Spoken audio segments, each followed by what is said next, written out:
Live. Good morning, everyone, and welcome to round 6 commentary of this year's Middle School Chess Championship taking place here in Atlanta, Georgia.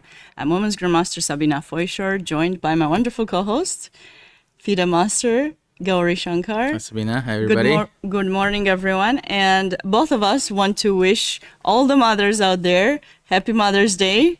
I hope it's a great one, and we wanted to say we're thankful that you are supporting your kids to whatever it is that they want to do. Specifically, of course, since we have a chess stream, we are particularly addressing chess moms, but all the moms out there, I hope they're having a wonderful day. Yes. All right. Let's go to the pairings, standings first, and then we'll go right to the games. So this is round 6 that we're heading into, the final day.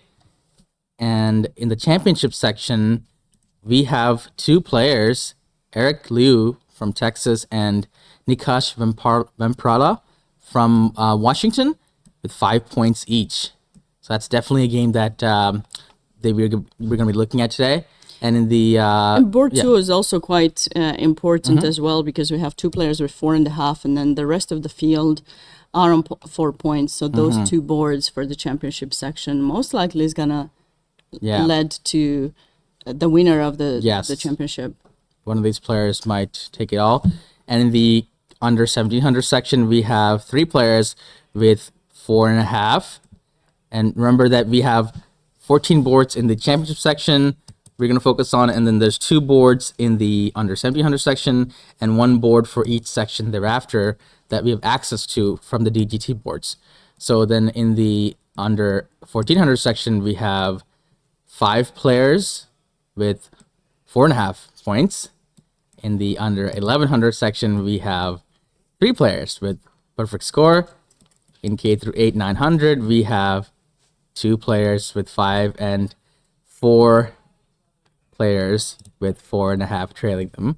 And in the under 700 section, we have several players with perfect score, 7 players. I believe the larger the section, the more players with the same score, right, Sabina? That's right. Yeah. And the number for this tournament is maybe a bit lower than expected, but still around 1,200 players have come to play in this competition. And it's definitely, hopefully it's going to be even bigger. Next year, we're expecting the Super Nationals to take place.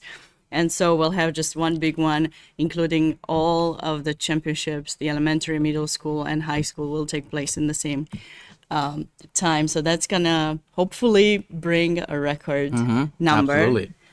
Shall we go to the game, Sabina? Yes, let's get into the games. We already got some of the moves, so I think we should start with board 1. So we have the top 2 players from the championship section playing each other this round. Nikash Vemprala versus Eric Liu. Yes. So it's going to be an exciting game. We should really focus on this game. We do have certain moves. So remember, there is a 10-15 minute delay. So we're getting the moves just now. We have 4 moves in already. E4, E5, Knight F3, Knight C6, Bishop C4. Italian opening. Something that I play with both colors. So I'm excited to see this. Knight F6, the 2 knights defense against the Italian, which allows the fried liver attempt with Knight G5. However, this is very forcing and been very explored a lot in theory for a long time. So white does not go into that and place the solid D3 instead, not going for any craziness with Knight G5, D5. So, and I think we may have moves, but I only have 4 moves so far. It's hard to believe that black is thinking here. I'm curious. Maybe he was expecting from Knight G5 or... Oh, we have a move. It took black 8 minutes and 37 seconds to play this move. We never know. Maybe black went to the bathroom. Right? I have no idea. It is an early round today. So, yeah, Bishop C5. So black is... The other option for black was to play for Bishop E7. And I've even seen this move H6 and then G6, or sometimes even H6 and then G5 in some positions, some crazy moves as well. Not immediately G5, but there's some delayed G5 after white castles. So this is another way to play it. There's a lot of ways to play against the Italian. especially after d3, which means that white's not going to break with d4 and open the center. Black has a few more options in this particular move order.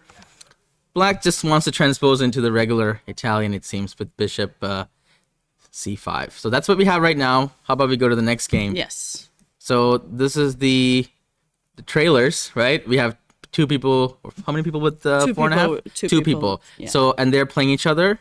Yes. And Megan, as I mentioned yesterday as well, she has recently won the World Rapid or Blitz Championship that took place a few weeks ago. So she's recently crowned world champion, and then she's playing against Kyle. And rating-wise, Megan is 2198, while Kyle is 2115. Okay. So rating-wise, they are, I would say, quite similar. Let's take a look at how this game started. We have e4, e5 again, but this time is Spanish. More free defense against the Spanish. a6, not the Berlin or anything else. Yep. a6, bishop a4, knight f6. And now usually white castles here, but I have seen this move before, but it's not so common. d4. Yeah, I think I had to face it one time. If I'm not mistaken, you kind of had to take, and you also have the option to maybe take an e4, if I'm not mistaken, and then... Oh, really? Okay. But I could be wrong. Maybe it's not here. Okay, so black takes the pawn on d4, castles, some sort of a gambit-looking line castle, bishop e7, and then e5. Knight e4 is the current position here. You will go knight c5 next, and that's why I know there was some knight e4, maybe it was here, in fact. I haven't played this line for maybe 10 years, so I don't remember. Hard to believe that black's in any trouble here. Black is temporarily up a pawn, and if the e5 move is easily dealt with because of knight e4, and then if the knight gets attacked again, then black can play knight c5. In some positions, black even plays d5, right? True. To protect the knight, so it's kind of up to black how they want to proceed here. But I think white can take in c6 and then take the pawn back if they so want to, and it kind of looks like a Berlin kind of position, but black can castle. True. I think black's going to go for some knight c5, winning the bishop pair. And then if white takes, then takes. Bishop's open. So this is not a thing to complain about for it's a pretty balanced position. An improved Berlin, we might say. But I think white might show us something different here. I'm not sure, right? We'll have to see. Okay, so that's what we have right now. They're thinking. Let's go to board 3. Isaac Wang versus Aditya Das. And they have 4 out of... 4 out both of have 4. 5, Yeah, there are a bunch of people with 4 out of 5 here. And we have a Slav opening in board 3. Knight f3, d takes c4, not the semi-Slav, which happens after e6, which leads to very exciting positions. True, there are quite a bit of courses on that semi-Slav. Hold on, but isn't white usually playing the move a4 here, stopping b5? Instead, white plays e4, which is not actually so common here. This is very sharp now. b5, protecting the pawn, bishop e2. So this reminds me of the semi-Slav positions where black plays e6. And bishop g5. And then bishop g5 and then dc4. However, after e6, the bishop is blocked. Now we have a similar position. So black gets a free open bishop. If that means anything, we'll have to see. And bishop e2, e6. Oh, we've kind of transposed now. Yeah. I wonder if then this is who this helps. Usually the bishop's on g5 and the pawn's on e6. So does this extra tempo or flexibility help white? You have to go a4 now, right? b4, move the knight. e5. e5, knight, d5, but he doesn't get that position because the bishop doesn't...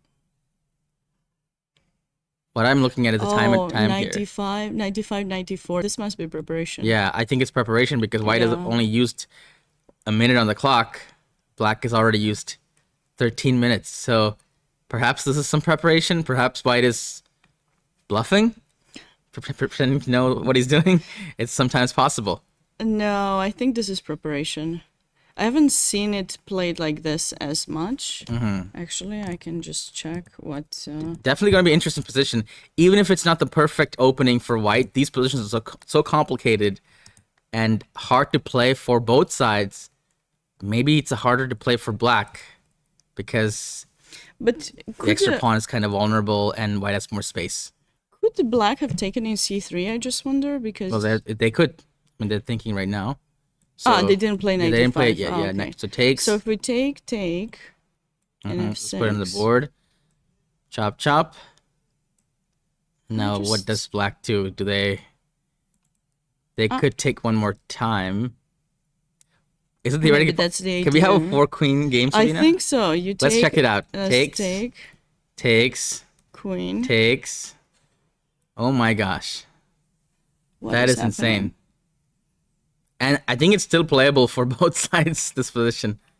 That'd be funny. We're threatening queen f8 and bishop h6 right now, so you gotta be careful. This reminds me of there's some like famous Alekhine game where both players make like these queens, but there's debate on whether Alekhine likes to analyze his openings and stuff like that. And I think he included in his best games or some book, like he played it, but it's actually like a made up game. So there's some debate, but this could be one of those games. It looks like an Alekhine composed game. Interesting. So we're hearing from the chat from Dexteros. Okay, so let's go back. By Good the morning. way. Yes. So he's, first board, Nikash. Yes, he's giving us the story that Nikash, I guess he's been playing against Eric Chung for quite some time in many nationals, and he lost to the nationals against Eric many times. So they're he's comparing him to, I guess, the rivalry, let's say, between Nadal and Federer, which I think is very nice. Interesting. It's okay, very nice. So we have a comment from the chat saying Nikash is the Nadal to Eric's Federer. Wow, consistent challenger since they were kids. Got it. So this is going to be an exciting game to watch out for. Absolutely. Yeah, parents or coaches or kids are invited to join the live broadcast. We have chairs. If there are questions, we will take them. But we will not take anyone on the actual stream. Yeah. It would be kind of unfair that just some people get the chance to come. So we're trying to... People can ask questions, whatnot. Absolutely. Yeah, and we're happy to address them, or if there are games that you guys watching or people in the audience want to see specifically, we can certainly pay attention to those games first. Otherwise, we'll just go in the order that they come, or kind of... Yeah. But yeah, always interesting to know more stories, because sometimes as commentators, we don't actually have insights to the kids' lives. Like we're not, going to talk to them. So if you'd like to let us know anything, feel free to do so. That would be great. We have a few more moves in the game. First board, by the way. Speaking of Nikash and Eric, we stopped here, I believe. And then we have c3, d6, castles, a5, which is actually a newer move. I play this myself to prevent white from expanding with b4 in the future. The only drawback to this move is that this b5 square is vulnerable. So in a lot of lines where black plays bishop e6, white can play bishop b5 as a good response, attacking the knight, and the bishop cannot be attacked with a6, obviously. And this gives d4 a further boost as well. And sometimes I've seen games where the bishop gets attacked again, let's say, and then the bishop can go to a4 and then come back to c2. Yeah. So bishop b5 is a very safe place for the bishop. You can't get something without giving something up, right? So a5, and now white plays a4. I actually don't think that's the best move. At least it's kind of too inflexible. So now I don't have that option anymore, for example, right? Black wasn't really threatening to play a4. So here, usually I play something like h3, knight bd2, rook e1. Rook e1 is always a tricky move to time this. Rook e1 does look good. Sometimes rook e1 is met by some knight g4 we had to watch out for. and then black plays some f5 stuff. So rook e1 is playable in this position, I believe. h3 is playable, knight b2 is playable, a4 is playable. Italian is full of transpositions.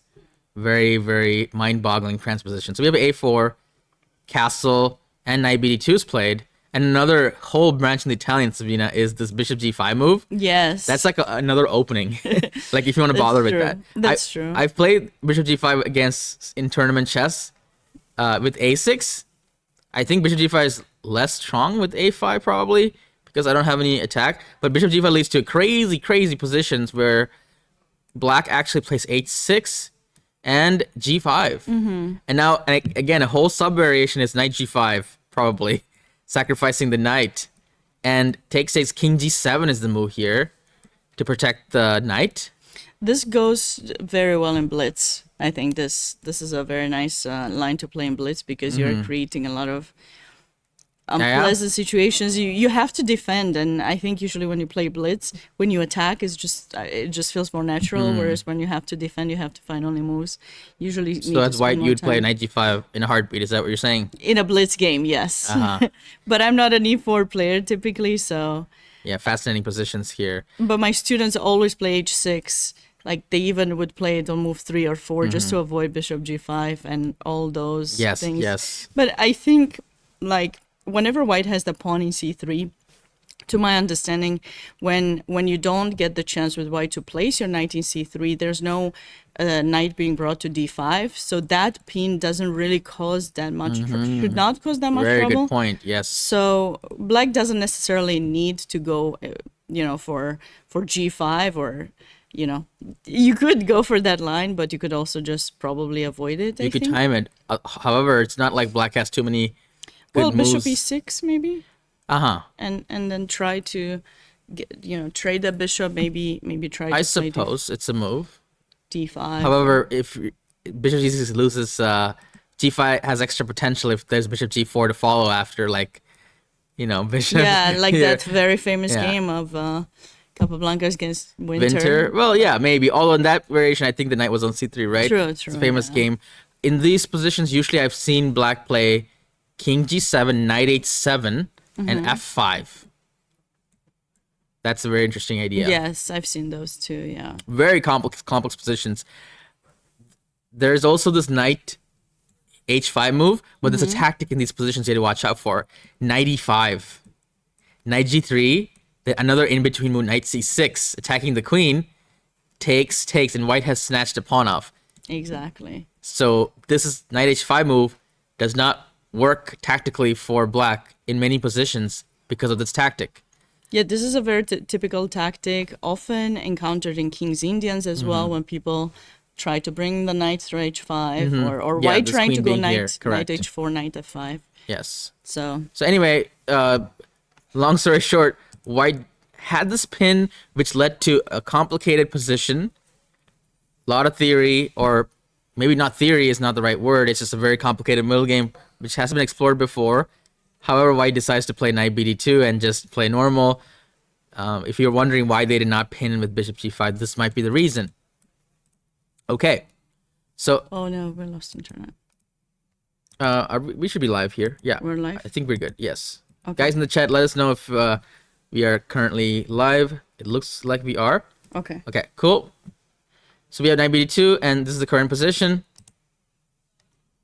And let's move on for now, because I think there's going to be more moves coming in soon. Let's go to board 4. Board 4, okay, let's do it.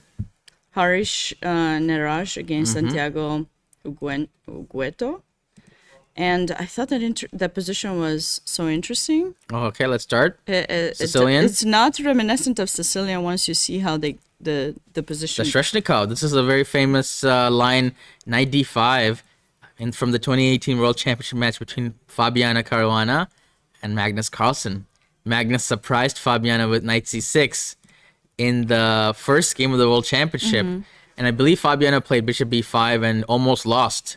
Magnus could have won that game, actually, and it would have been a completely different World Championship match, but he actually messed up, and it was a draw.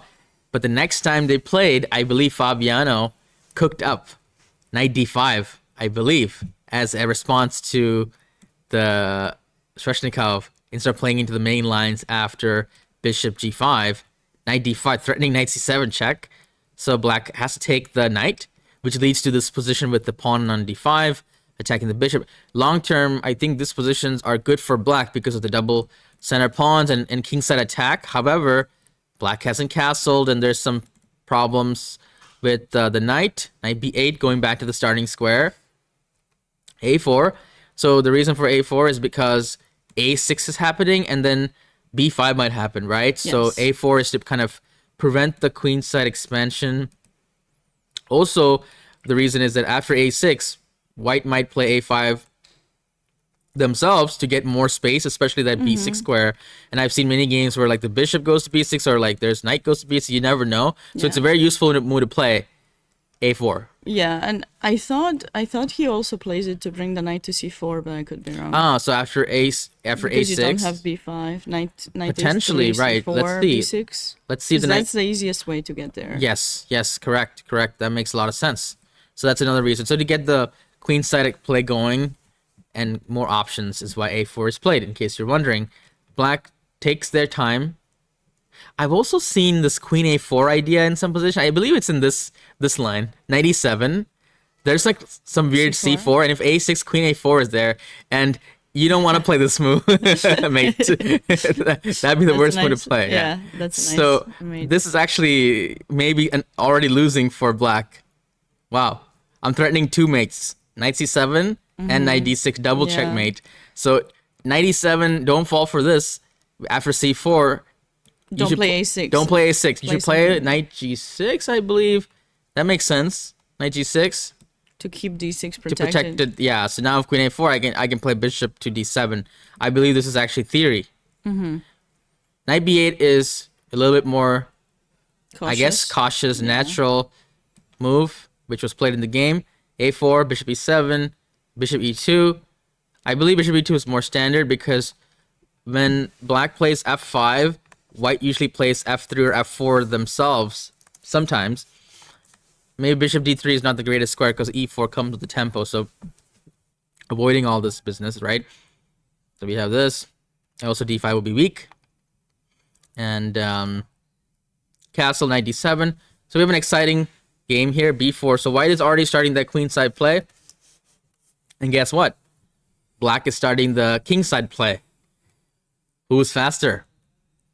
Nobody knows. Yeah, the reason I said this does not look like a Sicilian, at least for a moment. It just the pawn structure looks so much like a King's Indian in a way, but of course the bishop is not in g7, so with white. The question is, are we going, so f3 probably makes sense. Yeah, this is the current position. I had a question. Usually, does Bishop black want to G5? play something like bishop g5, or is that a waste of time to try to trade off the bishop? Usually, trying to get the dark square bishop is a good thing for black, but maybe it's not worth the time and effort to play this move, or is it because f4 is happening anyway? That could be the reason, right? f4 here. Yes. So and then do we play directly or do we take an f4? I don't know if maybe this is what white wants, to break up the pawns, so that we should also remember that once black takes like this, their attack is significantly kind of slowed down. Yeah, but they have the e5 square from the They do have the e5 square, but white has some squares too, like the e6 square, d4, e6 square. But the knight is not really so ready. let's just play some moves, right? Takes. Okay, knight c4 first, or? You can play bishop takes, right? Okay, bishop takes. Bishop takes. And now what do you want to do? I was thinking bishop takes. Bishop takes, rook takes, knight e5. Yeah, it's a normal position, it seems like. Maybe white will play for c4, c5. Yeah. Although... I don't like the knight in a3 though. Knight on a3 does look pretty bad. And I don't want to play knight c4 to trade it. You don't want to do this? Well, the resulting position, I think black's bishop is probably better than white's. Really? Huh? No? I don't know where this goes, though. Just d7 and then rook c8 and then... Maybe they'll play g5, f4, and bishop 5. I think we can try this. This move is normal, though, right? That seems too much. This looks normal. Okay, and takes. If you take, I'll take with the bishop. Probably, right? Okay. Probably the bishop. Bishop d7. Bishop d7, okay. And then I think we connect the rooks or something like that, or move the bishop to d3. And it looks like Yeah, fairly equal position. I think white's might be slightly better because more space and better bishop. You think the bishop is better? I think this bishop is not that good. Generally speaking. I like white's space more, but I don't like the bishop. Okay. But okay, that's it's about it's equal. Slightly better for white. Yeah. The so maybe bishop g5. Bishop g5 wasn't played for f4 reasons. So then black plays f4 instead, stopping any f4 by white as well and gaining some more space. And I wonder if the next move is going to be e4. Definitely. That would be very E4, dangerous F3. because black starts crack-a-lacking with f3, right? So white plays f3. Says, no, you can't do this. However, every pawn move is like a commitment. You know, like you're making some weaknesses you cannot replace. So yeah, black has already started. I think, what would you play here? Knight f6 with black? I wish I paid more attention to the Magnus Fabiano games. I think there was at least one game that looked like this. Similar. Yeah. Yeah, black looks like they're doing well. Doesn't this remind you of a King's Indian position? Yes, yeah, absolutely. I'm not sure who is ahead because typically white has c4, c4 in. Yes. And the knight is better placed in c3 than it is in a3. But, you know, in here, I'm not so sure. I think black is, psychologically speaking, the person who attacks the king's side usually feels a bit better. Especially if they're far ahead like this. That's true. Yeah, black is maybe a bit more comfortable here. Although it's hard to see, like, do they go all in with rook f6, rook h6, queen e8, queen h5? Is that an idea? It is possible. Yeah. That is possible. And if h3, like some sacrifice on h3, it is possible.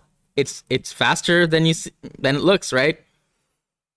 Yeah, actually, how is white gonna deal with that? Not sure. That is a good idea, right? Because you can't play you can't touch the g pawn. And I know maybe we're gonna see a king march, king f2. I'm not so sure. Maybe, yeah. That would be really cool if this happens, though, right? Big attack. And I know that usually kids they love to attack, so we'll see if this happens. Pawn storm seems to be a little slow. I don't think it's as effective. I think black should attack with the pieces here. I agree. I found an idea. Rook f6, bishop d3. If you go rook h6, bishop f5, maybe. I'm trying to trade some of your future attacking pieces. Oh, okay. Queen d3. So you want to do some sneaky. Yeah. Yeah, but no, remember that I can also delay. Of course. Delay this rook h6. I can also start with the knight. But then you blocked your pieces. That's true. So the pieces can get kind of clumsy here. That's interesting. But white also has to rush with c4, c5 for sure. Can I start with the queen first, Sabina, and then decide to bring the rook later? You can. I guess that's possible too. So if you go queen e8, I'll probably go c4 maybe. And then start attacking like this. But these, again, very exciting positions are going to happen after queen h5. It's like you see the path here, and you don't really see how white can stop it. So do you just go for it? That's the question. Yeah, I think this is one of those positions where you have to make your moves naturally and a bit faster. That way you can gain some time and make it difficult for black them. is thinking here, though. So I think that this is like a good place to think because you're committing your next few moves, right, to a plan. So it's good to take time and to find the right one, the right order. Is it the rook first? Is it queen first? Is it neither? And play something more multi-purpose like the knight move. However, like if you play the knight move, then you lose control of b6. So yeah, a lot of things to consider here. But let's go to the next game. Yeah, next game has a very interesting position. I'm really curious how they reached that position. I only saw one move and I'm like, it's a really interesting position. No, the G pawn was gone when I just clicked on it. Okay. And I was like, I want to know. How did they reach this? Lots of e4s. And that's Sicilian. And we have the Moscow variation, I believe it's called. Or Canal Attack. Yes. And we have Mahir Patel against Ethan Guo. Ethan being the high-rated 2191. I play this with both colors, with white and black. 97. Castle, a6, bishop d3. Yes, I had this position before with both colors. So why is this happening? This all these moves. Knight d7. So knight d7 is anytime they block a bishop check with the knight, I think it's a signal that black player wants to win the game. Okay. They could play bishop d7. It's kind of like more of a peaceful balance, bishop for bishop. If they block with the knight, it usually means that they want to win the bishop pair with a6, and they're trying to immediately make the game a little bit imbalanced from the get-go at the cost of blocking their own bishop, right? That's why they play knight d7. But I thought bishop d7, usually white doesn't take, or they play a4 and then... Usually white does take, and then queen d7, c4. This is like the old line. And then this knight line c6, and then d4. And then this Maroczy position without the bishops. And I had this position with white, and it's like... It's pretty explored. It's like equal, slightly better for white, more space. But black has nothing to worry about here. Yeah. I've seen white players try to avoid this and play some weird stuff like a4, but it never really, it's not serious try. Yeah, this is not the same as in the Benoni, because in the Benoni you kind of have a similar idea when you give a check and you're, expecting to see, bishop d7 or knight d7. In that case, a4 is pretty strong because when the bishops if you take in b5, pawn takes, and then the knight in b8 is usually struggling. So you mean Benoni when white has a pawn like this? Yeah, because then when the pawn is on d5, black wants to play for a6, b5, so we want to prevent that. So you mean like this? It's playable in this position, actually. I've seen this happen, but it's not as effective without the pawn on d5 because black can play in the center too, right? Not just the a6, b5 business. For black. So anyway, just to go back to the point with knight d7, black wants an imbalance, and now black's like, give me the bishop pair. And technically this used to be the main line, bishop d7. However, the newer, well, it's been like 10 years now, so bishop d3 is the new move. Why would you play this move? Blocking your bishop. Well, it's temporary. White wants to play c3, bishop c2, and d4, and get a Spanish-like position. And you might be wondering, well, aren't you wasting tempo with bishop d3, bishop c2? True, but guess who blocked their bishop? The knight. This knight is much better on c6, and they had to spend tempo to do that. Well, they're not going to do that in this particular position, but it's kind of like this give and take that isn't very common in modern chess. Like, white plays something a little bit irregular, black plays something a little irregular, then white plays another irregular move, keeping the balance. So you can't go too weird.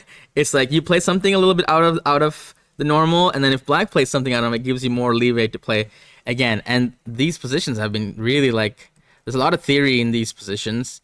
I believe there's some crazy move with like g5 in a line or something I've seen. For example, I don't know if it's somewhere here, but I've seen some really weird positions where like even a move like g5 is possible, and they take rook g8. Not in this particular position, but it's crazy, right? There's also moves like knight e5 and getting a double pawn. So these positions are really, really strange. Black plays it normally with e6 though. And are we going to see a c3, bishop c2, and then d4? No, we're seeing a bishop f1 and c4. Okay, this is new. c4 and knight e5. Now, interesting. Because takes would be probably takes really take bad double for pawns white. is not good in this position. Knight c3, castle. So I guess white is going for the more space. But the way that white has done this is actually really strange. That's how his g-pawn disappeared. I see. Yeah, this is really strange. Why did white allow this? Maybe he thought the g-file was going to be helpful for him, but... Yeah, but also, Sabina, wouldn't you take this as black and try to ruin white's structure a bit more? I would take this, I believe. Or something else I'm missing, because... What did he do? I think that's the most normal move. The queen has to come out, and it looks like the king is a little bit open, and black can try to open the center with going for some break with d5, b5, and you don't attack the king directly. You play everything everywhere else, and hopefully this king is something that white just worries about in the long term. But instead, black plays queen c7, which doesn't it allow d5, and then white just gets a bit more space. I think I'll meet that happened in with the game. e5. And e5. So a lot of transformations. I would have taken on d4. Yeah, I agree. I think that. So here my king feels more safe with all this close position, right? I don't mind this as much, my king, because there's no way you're gonna ever with this block. Well, of knight h5, pawns. f5. Right. Well, it hasn't happened. It's also white's turn. Well, I was just F4 telling you my plan. Right. Okay. That's my plan. Yes. Knight h5, f5. It's a plan. True. So you have to go f4. F4 here, played. Okay, that seems like a good decision. Chop. And now white has gotten rid of that and is starting to play e5. So black immediately plays knight d7 to stop e5 and also wants to play bishop f6, I believe. Ideally, black would want to trade the bishops off so that the dark squares are vulnerable. Although now there's some logjam of pieces here, for at least temporarily. Maybe bishop h3 is an option for white in this position. Really? I would keep the bishop to keep my king safe, right? Maybe I'm wrong. I was thinking of more like developing other pieces. Like queen d2, no, queen d2 or bishop g3, maybe to have f4 option. So that's a move, right? I wonder if that's a move, just to get out of the pawn's way. Bishop f6. F6, right. At least now I have. If I want to play f4, I can play f4, right? Yeah, no, it's not good. That cannot be good. Bishop d4. King h1. This looks okay. Can I go f5? F5 is interesting now. Maybe not yet. But at least, white's asking some questions to black, right? We don't have to rush with f4 either, but white is asking some questions here. Maybe rook c1. Queen c2. Not sure. Rook c1, I mean, no. Kind of Queen c2 I like, or queen, yeah. He does lose some control over some squares, though. I do believe bishop h3 is the right kind of approach for white. Right here, really? Okay. Well, the reason I'm thinking, okay, maybe the engine does not like it, but that's usually white's bad bishop, and unless you manage to find a way to go e5, then that bishop is going to be in trouble. Okay, maybe there's multiple approaches to the position. Maybe king h1. I'll let you take in c3 if you want to. So you wanna trade everything. You take this. Yeah, but see, the rook is in e1 now, so I'm not liking that. I personally would keep the bishop. I don't know why. I think the king needs a little bit of support, just in general. And white has more space, so I really don't want to trade. That's another big reason. Like, I have more space. I don't want to trade more pieces. I want to keep more pieces if possible. So, yeah, this could be a direction. Let me see if going back and refreshing. We do have bishop g3 played by Mahir. He agrees with me. Okay. Bishop g3. And bishop f6 on the board. And now, let's see if he plays f4 or some other preparatory move. It looks like an interesting position. I think black did squander an opportunity to play cd4 and give white some trouble there. But now it looks like anyone's game. Interesting position. All right, let's go to the next board. Sure. Unless, yes. Oh, another Rotsolimo. And I played with white too. So this is Anjanaya Rao, who did he lose yesterday's game, I believe, right? Against, I don't remember. We covered that game. I'll check. We did cover that game. It's okay. We have, this is board 6. Bishop b5. G6. Takes. Against Eric Liu. Eric, okay. Yeah. We covered that game, yes. I believe. And I do this move with white. Was also in the Fabiano Magnus match where Magnus took with the D pawn, actually. One of the rare cases where you could take like this away from the center because of the bishop opening up and the D file opening up. So the dynamic possibilities after that are pretty good. B6 is a very ambitious move. Getting the B file and more center control. But black has no development with this move. And knight f6 is very hard to play at because of e5. So castles, bishop g7, rook e1, very smart move. Very smart move, rook e1, because e5. You don't want to play some d3, knight c3 here, because you want to keep all these pieces free. Because when this happens, you will shoot with e5 and all those moves. I had games like this. I play rook e1, I wait for knight f6, and now you play e5. If knight d5, then you play c4, then d4, and the queen goes here, and then there's this bishop h6, knight g5 attack. And that is exactly what happened in this game. d4, and queen takes d4. The queen can now go to h4, and a quick attack happens. And this knight even comes over here sometimes. Well, there was one game where I played, my opponent didn't castle, so it was like h6 or something at some point. I'll play a couple of random moves just to show my point. So they're scared of this, so they play h6. So king is on e8, right? So I remember in one game in the World Open, I played here, and knight f6 check, and I won the game. Nice. Because they could take, but then the rook on e8 would open up. So I think they played knight f6 check, they played king f8, and I played like some knight g4 or something. I don't remember the full game, but it was like I had to sacrifice this knight on like the f6, and I won the game because of this tactic. So that's what happens if they don't castle. If they do castle, then this bishop h6, and then all kinds of stuff. You don't want to see knight g5. It might be, well, with the rook on b8, I'm not so sure, but this looks dangerous, right?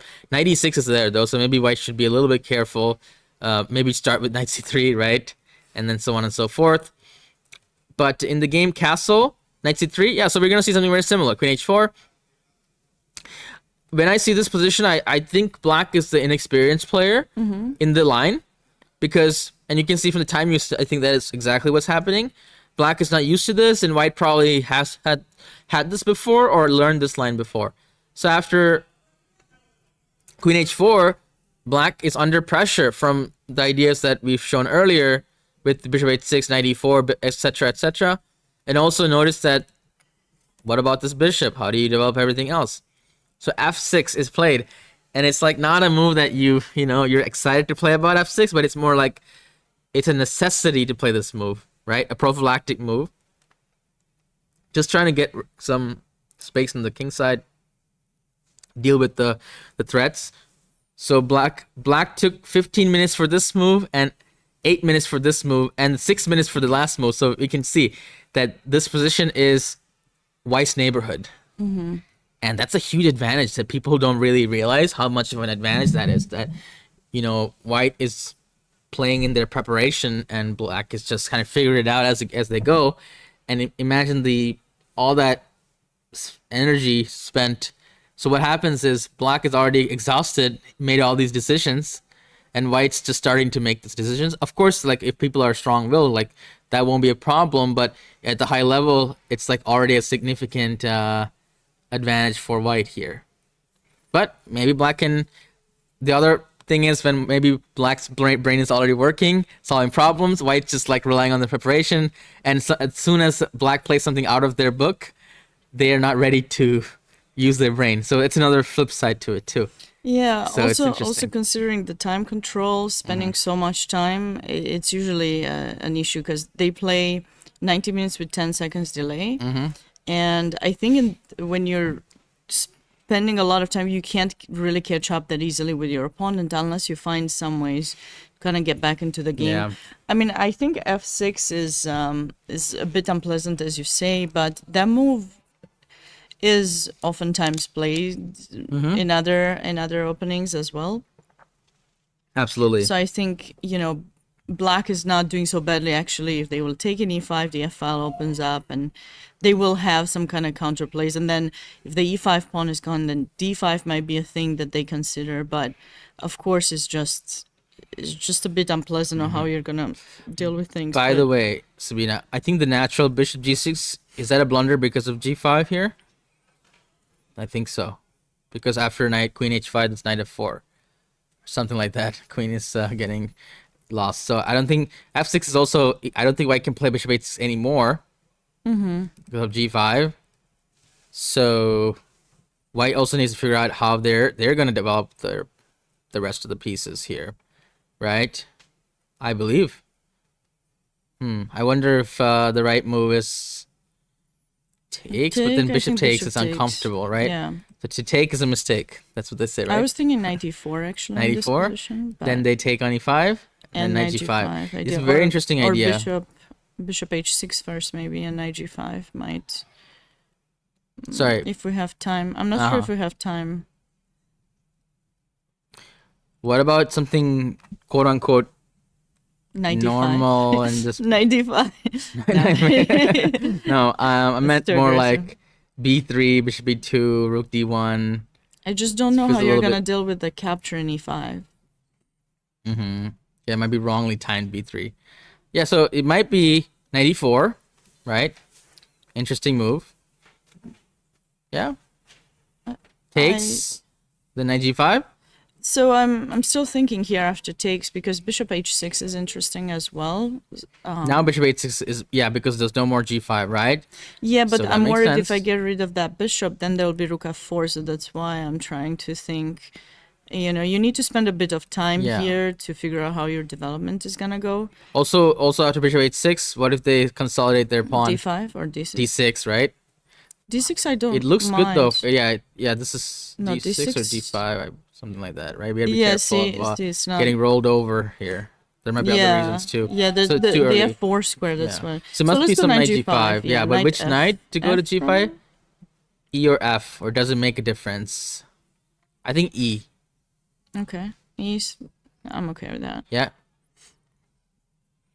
And don't you dare play h5, because you're gonna get a very terrible pawn structure. You know why we should play E instead of F? To keep the pressure. Because A, B, C, D, E, F. Okay. E goes before F. Sure. So yeah. So knight g5 takes. And maybe we can. Bishop takes. Attack the pawn. It's possible. Knight takes also. You have to push the h pawn, and then g6 is weak, so we can slide over queen e4 and just. I like bishop g5. Start attacking that. Develop the bishops a bit and take on pressure e7, and then we get the pawn back.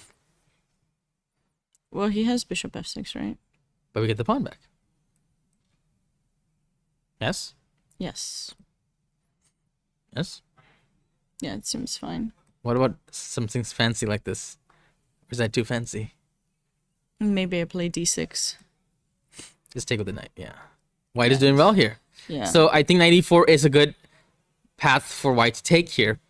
Yeah, Seems but this is definitely. Oh, he played it, I think. He played it, okay. No. Yes, on the board. Okay. Knight e4 on the board. There we go. So, yeah, black's under pressure here. Guys in the chat, let us know where you're watching from, by the way, and if there's a particular board that you want us to focus on. Same to the people in our audience. Yeah, sure. Are there any questions? Absolutely. So let's go to a different game. Shall we maybe look at another section, or you want to just go in order? Yeah, let's take it backwards now. Let's go to the first board? 700. Or The last board. just to see. You want to go to the? Okay, we can go to the last board. I think it's usually quite. Okay, let's do that. The kind of learning experience that. Yeah, absolutely. Let's go to the under 700 section, board 20. For us. Do you want to introduce the players, Sabina? Yes, we have. Sorry, I was just trying to figure out what. My internet's very slow. All right, so we have Kieran Martin against Manit, and Martin is 631 and Manit is 676. So okay, so the ratings are low. We're in the under 700 section. But it's interesting to see how they play. This is their time where they're forming as players, learning, stabilizing their fundamentals. Yeah, there's a lot to learn from. These games are game analysis at these rating levels are wild, but a lot to learn from for sure. For example, even on move 2, I think that we see a common error: knight f6. Why is this move worse than e6 or c6, Sabina? It's very important to take control over the center because chess is a strategic game, right? So, the center is where everything starts. So you really need to make sure that you're able to keep at least one pawn in the center. You never want to allow your opponent to have two, because then those pawns will march forward, push your pieces back, and then you're going to struggle with the space, which we know is very important in chess. So here, white did not take advantage of the opportunity and played knight c3, which allowed black to transpose into a queen's gambit declined. So what was the move here, Sabina? Takes. Take on d5. And e4. And then if queen takes, we have a knight c3. So knight takes. Now? e4. So actually... You don't play e4? e4 is it's a good move. Okay. But I think it's more precise to play knight f3 here, believe it or not. Okay. Because I've analyzed this. Okay. e4, the problem is... How many people are playing this against you, Gauri? No, I teach this, right? So I want to like give them the right thing. So e4 is good, but there's knight f6. Okay. And then what do you do? Knight c3. Yeah. So there's a move here. One move for black. Before you get rolled over with e5, black plays e5 themselves. And if you take, boom. Yes. And you can take with the knight, but you lose the pawn, so you take with the king and then knight g4. Somehow black weaseled their way out of a bad position, and they're kind of okay actually. So I don't want to allow this knight f6 fall. Of course, we can play e5 ourselves, but then they get the square, and that's kind of what they want. So I like to start with knight f3, and then we're preparing e4. Guess what? No more e5 because we are controlling e5, right? And if they play this move, what is the drawback of bishop f5? I don't know. Queen b7, b3? yeah. So queen b3 is possible, absolutely. And you can also start slow with knight b2 here, and push for e4. So queen b3 is another spicy option, which is very interesting, very critical. So I would play this. So for those who are watching, this is actually a very nice way to try to refute a common move. Actually, the famous game, Alekhine versus Marshall. And Frank James Marshall played this. This is a mistake. Like, Marshall is top American player, right? And they played this, and I think the Alekhine Marshall game went like this. E4 was played, actually. And Marshall played knight f6. Alekhine played bishop d3, I believe, because he can't take with the d4 because of this, right? And then Marshall played, I think he might have played like e5 at some point. And it was a wild game. But Alekhine won because of, I remember that, I think he played this move, and then takes, and then knight g4 or some weird stuff, Marshall style, you know, opening is always not, he always played kind of weird, so like, and I remember in that game that at the end of the day, white like steamrolled black with the f4 and e5, and that's one of the reasons why, you know, you want to have some central pawns, right? So that's, anyway, long story short, e6 is the move, or c6. Anyway, or takes in c4. Yeah, or queen's gambit Knight accepted. c6 might work too. Yeah. Well, yeah, but mainly these two moves. Okay, Yes. so knight f6 is a mistake. I've shown you why, right, guys? And then e6. So now it transposed. And another common mistake, or mistake is hard to, but this is a typical like move that people do.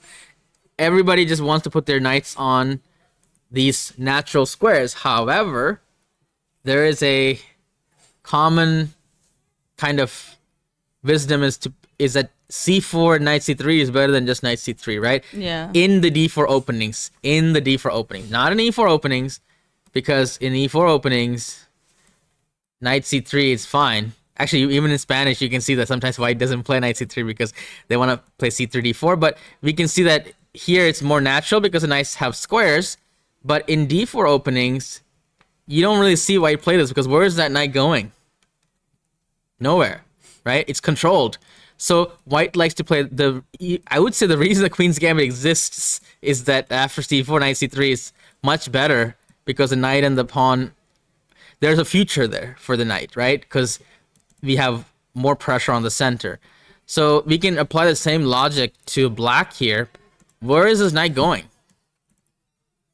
Nowhere. So usually when I teach this, I tell my students that, you know, e4, e5, when you play, the knight goes to c6 because it has a purpose. It defends the pawn in e5, and there's no attack that the c pawn can do to another pawn when you're starting, and you don't want to go e5 and c5. I mean, you have some ways to do it, but you prefer not to. Yes. But I tell them that the reason you push the c pawn is because you give yourself space. Yes. Space is I define it as squares that you get behind the pawns that are pushed forward. And if you're comparing the amount of space that you have and the opponent has, then this kind of move just is leaving the pawn in c7, which reduces a lot of your maneuvering with the pieces. And typically it's understood that way because you need the queen to go out too. It's not just about the pressure that you put in the center, but also opening the queen, because these pieces need something to do as well. Yeah. So knight c6 unfortunately does not have a plan for everybody else. Exactly. Bishop e7, castle Maybe b6, c5 bishop at e7, some c5, point. knight b7. These, there's more of a plan in these kind of way to play. There's actually an opening called the Tarash opening, which is even c5 in this position. It's actually pretty popular. But bishop e7 is always the main line. Queen's Gambit declined. So knight c6 is definitely non-theoretical for a reason. And black plays bishop b4, kind of interesting. I like Interesting. that. It is consistent with knight c6 at least. Bishop d2. Okay. Knight e4. So black is trying something, although the Queen's Gambit bad bishop for black is still there. So trading off all the other pieces and leaving the bishop here. I mean, it's a suffering middle game position if you don't do anything about But this also, piece. white needs to do something now because see when they develop the bishop, the Oh, knight in no. e4 I Okay. think was a bit too soon. Yeah. But when you develop the bishop, usually black would have wanted to take in c4, but in this case, black had to go back, and now That's really sad because the whole plan was to get this guy. And I think black should have taken the bishop, or probably take it. I wonder, was black scared of knight takes c3, bishop h7? Is that something to be actually scared about? Because I'm not so sure. I think it's not. Let's see. Let's calculate that. So knight takes c3, bishop takes h7, king here. You take with the pawn, and then g6, trapping the bishop, and white has to sack the bishop for the... unless I'm missing something else. F5, even better. Wow. Yeah, so this bishop is now looking a little sus. Yeah, bishop g6, Bishop g6. and f6, and g6. And that's Or rook f6 and goodbye. g6. I don't know which one is better. That's goodbye. So actually, black got scared for no reason, right? Well, reason is there, but not a good reason. F5 was there. So black could have taken the bishop. Or Instead maybe goes played back. f5 also is... Yeah, worst case F5. Yeah. Yeah. So knight f6, a lot of tempo was lost here. Castle, bishop d7. This bishop is not so great. So white is doing really well, really well in this position. Rook e1, it's okay. a3. I guess white can take their time. Yeah. Actually, I commend the move a3, even though it's like I'm seeing the wheels turning, like black has one way to trade some pieces. No, like just try to, and even prepare some queenside expansion. White doesn't even have to do anything major, just kind of slowly improve. And very tough position for black. A lot of pressure here. Once again, you see that c pawn being backward and bishop is not so great. It should be here, right? But it's not. Why is that? For a good reason, because there's probably some tactics. If you try to play, maybe b6 was okay. Yeah, better than what happened in the game. Not sure. But yeah, this is kind of what not to do with black in the Queen's Gambit decline, right? Unfortunately. And white is showing all the good things about the Queen's Gambit. Easy development, more space, good center control, etc., etc. Okay. Black is trying, getting some space back. But yeah, we'll see. There's still a lot of chess to be played in this game as well. Okay, so that's the 700 section. Shall we go to the 900 section now? Munip Piracha playing white versus Advik Kancheria. Okay. So I want to quickly go to the first moves here. We got a raid from Master Chess Dojo. Thank you so much. Hi TFS. Welcome in. Thank you for the raid, guys. And I wonder if Master Chess Dojo is here because he's the coach. I believe so. That's I cool. believe I've seen him. Yes. Thank you. Okay. Thank you for the raid. So we have Queen's Gambit. This is Knight c6 again. Interesting. So we were kind of saying knight c6 is bad by black in this position. They played it here. And guess what? On board in the under 900 section, we see another knight c6. Ooh, this game is over? No. Oh no, sorry. I meant to say this move. Yeah, knight c6 on the under 900 section as well. And so let's see. So after knight c6, usually like the move is a c4 or bishop f4 is playable too, right? Yeah. Okay, bishop g5 cannot be Bishop that G5. bad. It's just... I just don't like it. Maybe it's because of this knight f6, knight, or just h6. Okay. Yeah, bishop d7. We see the bad placement of the pieces again in this game as well, right? Yeah, very passive approach by black. This white hasn't even played bishop b5. Can't even play it next move. So it's a little bit passive.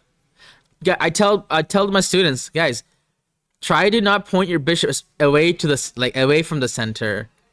Try to point it toward the center, like here, right? This is not the most active position for the bishop. It also blocks the queen, right? So I'd rather have it on f5, or at least leave it here for now and figure out a good place for it later, and then find something else. So in the meantime, you develop somewhere else, right? So this is not the best place. It doesn't really make a difference here or back on c8. In fact, I might prefer it on, I don't know, it's about the same. Yeah, but bishop d3 before c3, maybe black would have played knight b4. Knight b4, trying to And fix C5, that. Yeah, fix that is it. possible. Good point there, Sabina. So this happened. I think white is trying to play like a London system style now, right? With the triangle pawns here. And, okay, the position is starting to look a little bit normal now. Okay. And white is trying to play for e2 and e4. e4. Yep. But maybe he should have played Play for bishop C4. g3 first. Getting some space. Black doesn't mind this too much because leads to a lot of trades, right? See, that's why queen in e2 would have been very good, because then you take the knight. And By the then way, you is there a have knight f2 here? Is there? So let's count here. So equal material. Black took a piece, white took a piece. It's still equal material, right? So if I take a pawn on f2, then you take my queen and take on. I take the queen. I take in c7. I'm up a pawn for now, and then you take here Take equal on material, b2. and now I can do that. Or maybe I should take this and then this and then this. I'm not sure. There's definitely some takes here, right? Either take here or take here. f2 seems Do this more- one. You like that one more? I don't know. Let's do this one. Takes, takes, takes, takes. Now takes. And then move the bishop somewhere. Bishop e2? Yeah, but I have a escape. I'm escaping here. I know, and you have b5 to hold So on. black is up a pawn here. Yeah. And b5. So actually, that's a tactic. And was that played in the game? Hold on. Oh, it was. Okay. So it's Black found it. Excellent. So we have these moves on the board. So white didn't take. He played this. So black is now up a pawn in the end game. Now he needs to just activate his pieces. Not sure about b5 though, because that's just like putting the pawns in the mouth of Yeah. the bishop. A4 A4 is might coming. look nice. But white is trading the knights. I'm not so sure you want to trade the knights here. Okay. So there's one good thing going on for white. All the pawns are on white. The bishops are white colored. So So black's Definitely bishop is really restricted. So compensation for white here. maybe he's looking into playing bishop e8 at some point. Uh-oh. Does that pawn looks like it's now Gonna be gone. lost. Yeah, right? There was some Yeah, you just could have take. taken. And rook e1, you can't protect it, right? Yeah, I think so. That was the right move. Probably something like this. Instead takes is played. But I guess the point is that after this, black has one less weakness to worry about. That must be the reason, right? The bishop might have more prospects. So white's back in the game. Still down a pawn, but back in the game. But more things to attack. The a file is open. A6 is weak. Rook c7. Okay, well. I think for the under 900 section, this is still a pretty high quality game. It was very well played by There was both some players. tactics, some opening maybe not the greatest opening, but Black found some tactics, right? So this is looking like both players are playing pretty well. Considering their rating, they're playing, I would say, high above their rating level so far from what I've seen, right? It's a complex endgame. There have been positional mistakes, but no like, well, that one pawn was kind of blundered, I guess, but it was not no like obvious like blunder. At least that would be like a 3-move mistake, right? So it's kind of like more understandable, because even like grandmasters can miss like a 3-move tactic easily in a game, or anyone can miss. So far they played pretty well. Okay, shall we go to under 1100 section then? Yes. All right. So we have Rowan Lero versus Aryansh Tripathi in the under 1100 section.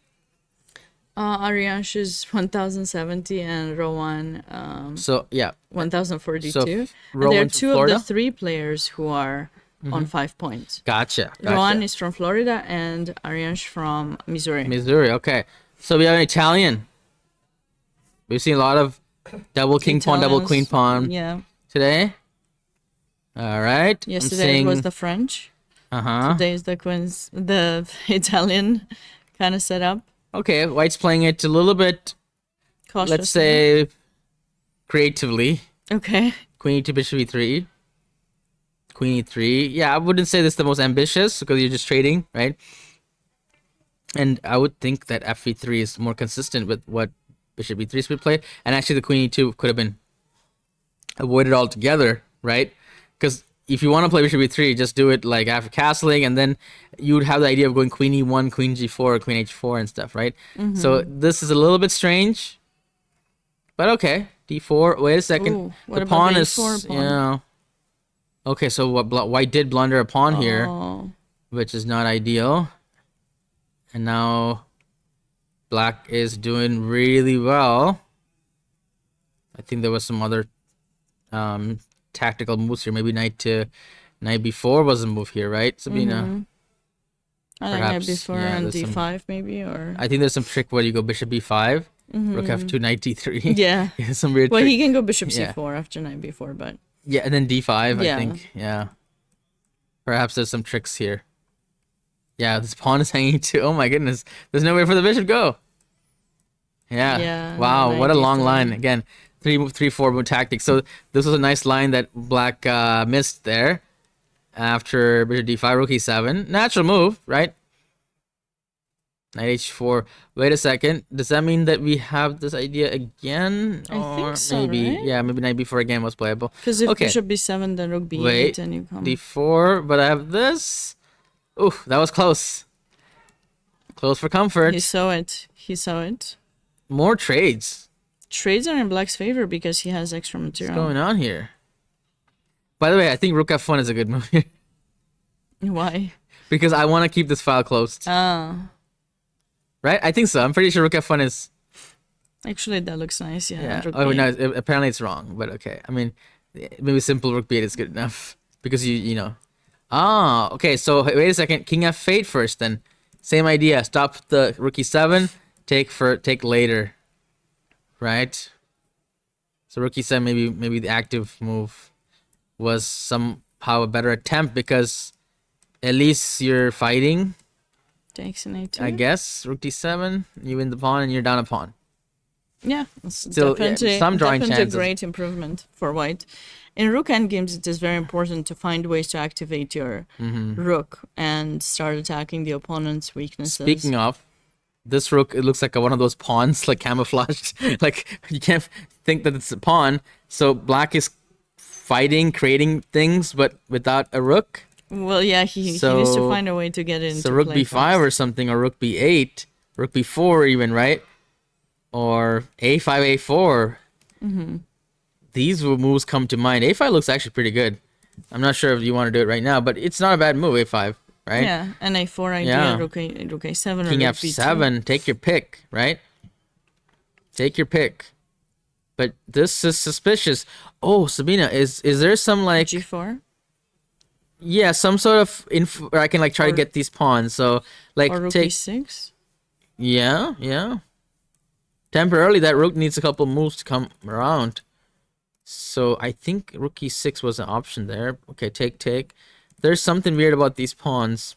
Maybe g4 now? Maybe g4 now, yeah. Because white tries to trade as many pawns as possible and get to an endgame with pawns on the same side of the board. That makes things easier to bring the king on that side. And oh, and it was played. And very now, nice. do you play h4 or do you want to play go h4? Yeah. And then in the take like this. And then hopefully win the pawn back, and white's fine. Rook h1 and Rook e6 played. That's also king fine. f7. Are they gonna go like this? But then king g7. Yeah. King g7, rook h5, king g6, then h4 maybe. King He e7 wanted was to played. make Okay, that's a little strange. So white is fine now. So let this be a good like endgame lesson. You don't wanna activate your pieces first before pushing the pawns, right? Like so black played these 2 pawn moves where the rook just looks, literally any move by the rook is good, or just trying to get that rook out of there on b6. Yeah, because basically you have no moves, right? Yeah. Like, yeah. In endgames, you want to try to activate your pieces.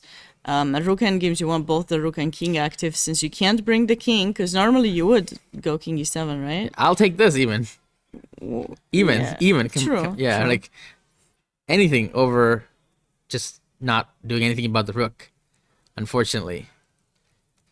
Okay, so white is back in the game. Yep. I think we can take a short break and come back with some of the top boards. What do you? Okay, absolutely, sure. Let's take a 10-minute break. And we'll be back with the top boards. Stay close. All right.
You start.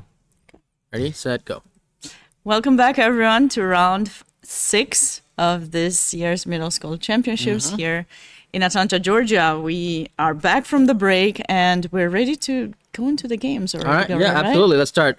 Let's so start. right now we're going to focus on board number 15. Under 1700 section. Yes. Let's introduce the players of this game, Sabina. Onur Karabulut against Tanya Prabhu. Okay. And I just want to check the ratings actually. Sure, absolutely. Before, but it's gonna take some time. So yeah, I'm gonna set up let's the board. Let's get into Absolutely. the game. I'll Yes. let you know their ratings as soon as Yes. my internet is back. And where are you guys from? I'm from Colorado. Colorado. So Tanya, okay, Colorado. Tanya's from Colorado. And what is her rating? 1685. Okay, got All it. right, finally I got it. Yeah. And White's Onur. Onur is Karabulut from- 1661 from Texas. Gotcha. Okay, so they started with French defense in this game, and E takes D5. So this is a exchange variation, very symmetrical. So not the most critical move from White. It's kind of a drawish move, ED5. In fact, a lot of black players don't like to face this because French players like the closed, imbalanced positions mostly. They don't like the drawish, symmetrical positions usually. But okay. Knight C3, C6. So black is playing, this feels theoretical. Knight C3 feels a little bit out there for me. But okay. Amateur G4. Okay, so the engine gives us a little bit of question mark. Maybe just castle, get the king out of the E file. Was the But I don't think Bishop main G4 move? is that. It's not too bad. It's not bad. Maybe Bishop G4 allows Queen E2 Check, right, check. And then was not played though. Yeah, the but check might have been a Queen bit annoying, yeah? yeah, that's why you have to castle first. Maybe because the reason is that Sabina after check, if Queen you E7, block, Bishop F6, right? Or that's what I was thinking. double the pawns, right? And then the end game is a little uncomfortable.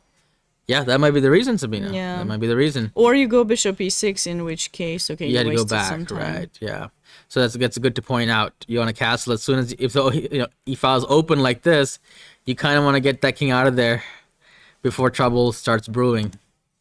Okay, so White missed the idea, and then Black played. So I saw a little bit of hesitancy, right? If you play Bishop G4, and you must know that you have to have a response for H3. Otherwise, you probably don't want to play Bishop G4 because you just wasted time because you moved the bishop twice, and H3 is generally a useful move for White. So that was maybe a slight error. So this gives White a slight advantage, but nothing major. And White makes a mistake here. I believe White is trading the bishop for that D7 knight, right? That's why the Yes. engine doesn't like it. I wonder if the best move is Bishop H4. It feels like the best move is Bishop H4. Is it possible that G5. they were scared of G5, or maybe Queen C7 and followed by G5. G5? That might have been what understandable. Why that was scary. So perhaps that was still not as bad.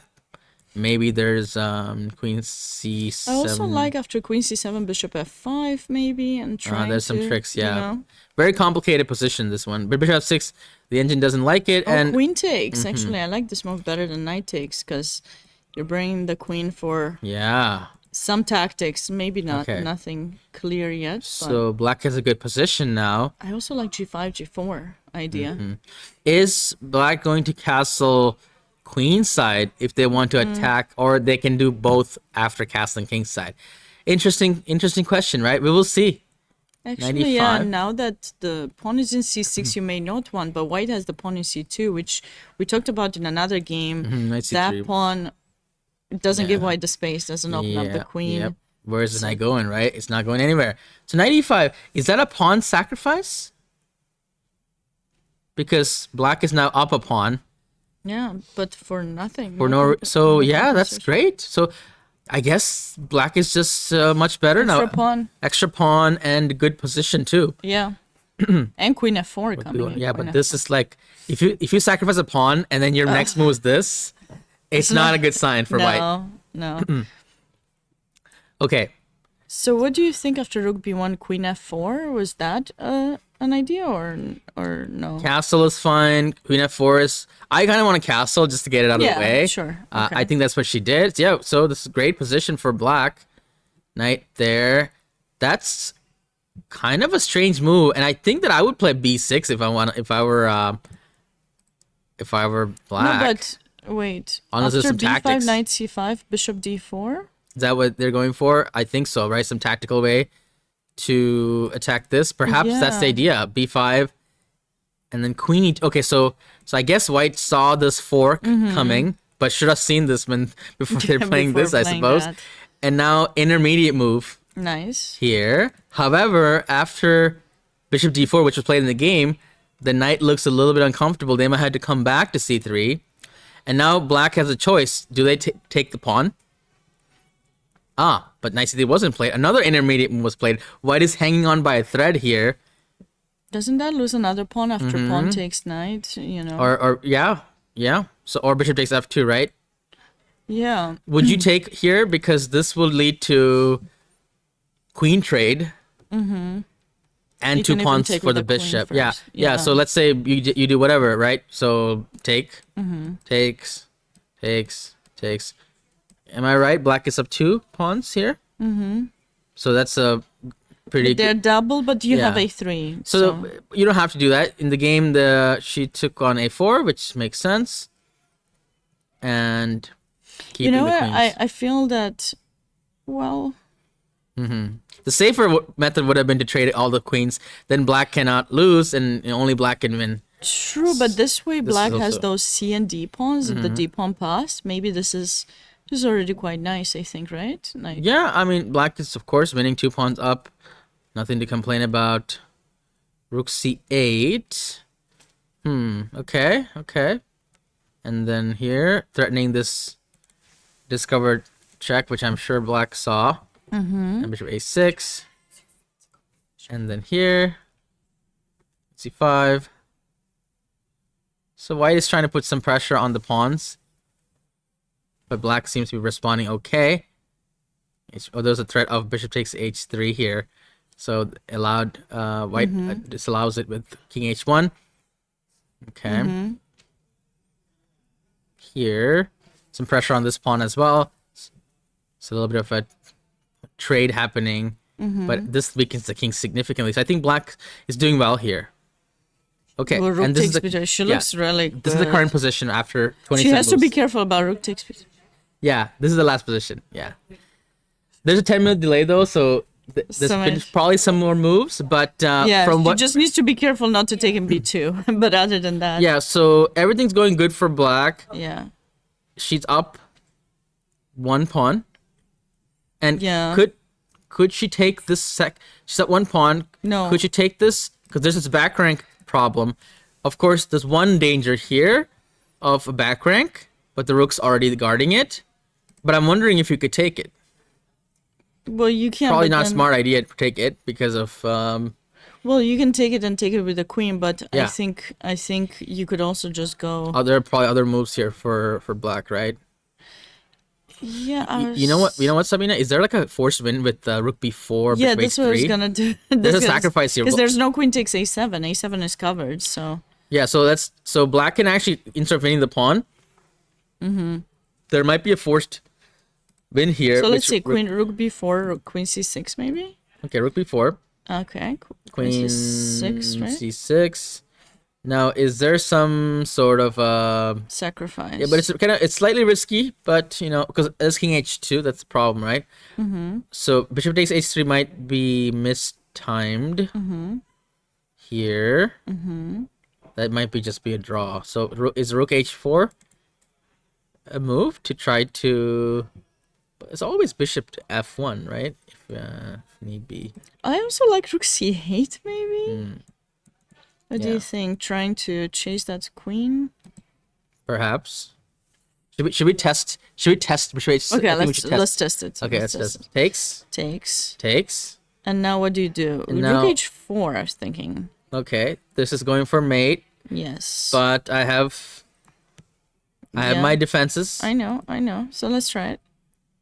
But Sabina, maybe this is the best move because there's always this Then you want to take with check if I go king h2. So queen f3 check first. If king h2, then rook b2 check. Okay, but it's still... Is that mate?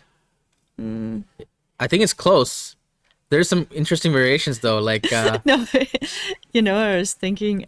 So rook b2. takes bishop c2, bishop c2. Right now, bishop c2. Yeah. Yes. I'm just trying to be tricky, but I don't think it works. Bishop c2. Now I need to be careful. Make sure I don't get in some trouble here. But I think there must be a refutation here. Queen f2 check. Queen f2, king h1. And then how do you proceed?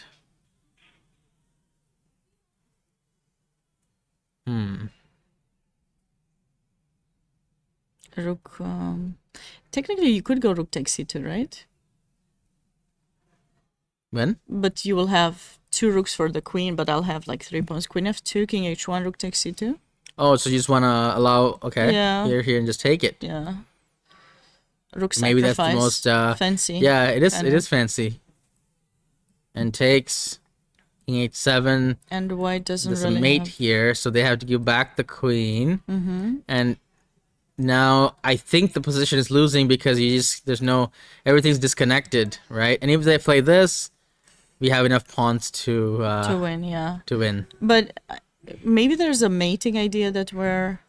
So there is a forced idea here with rook b4, bishop h3, if black wants to go for that.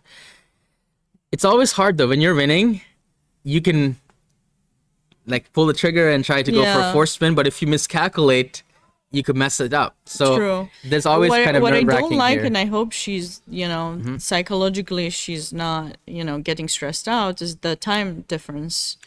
Because white has an hour and then black has only 17 minutes, but, you have to...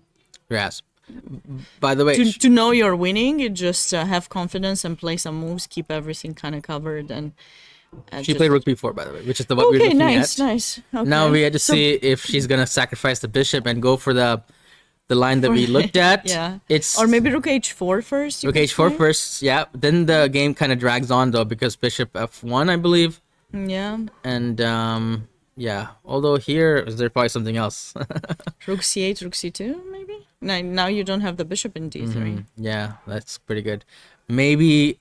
Is there another defense here for black besides this? Is it rook f1? I mean, maybe queen d6. Rook f1. Maybe even queen here, actually. Yeah, if you want to drag the game along, right? Yeah, so we'll either see... I won't trade queen g3 then. We'll either see this move or bishop h3. It's up to... Yeah, it's up to black if they're gonna go for... Yeah, sorry, yeah. So, yeah, there's multiple ways to play this. I wonder. So it's a critical moment here. How does black want to go here? But definitely multiple ways to proceed. So black's doing well. Very well, yeah. Okay. Shall we go close to winning? Just we'll come thing back is to this game psychology in and time. I'll keep it open and see if. Okay, so shall we go to? Should we go to board one? Yeah, let's go back to board one. Yeah, board one.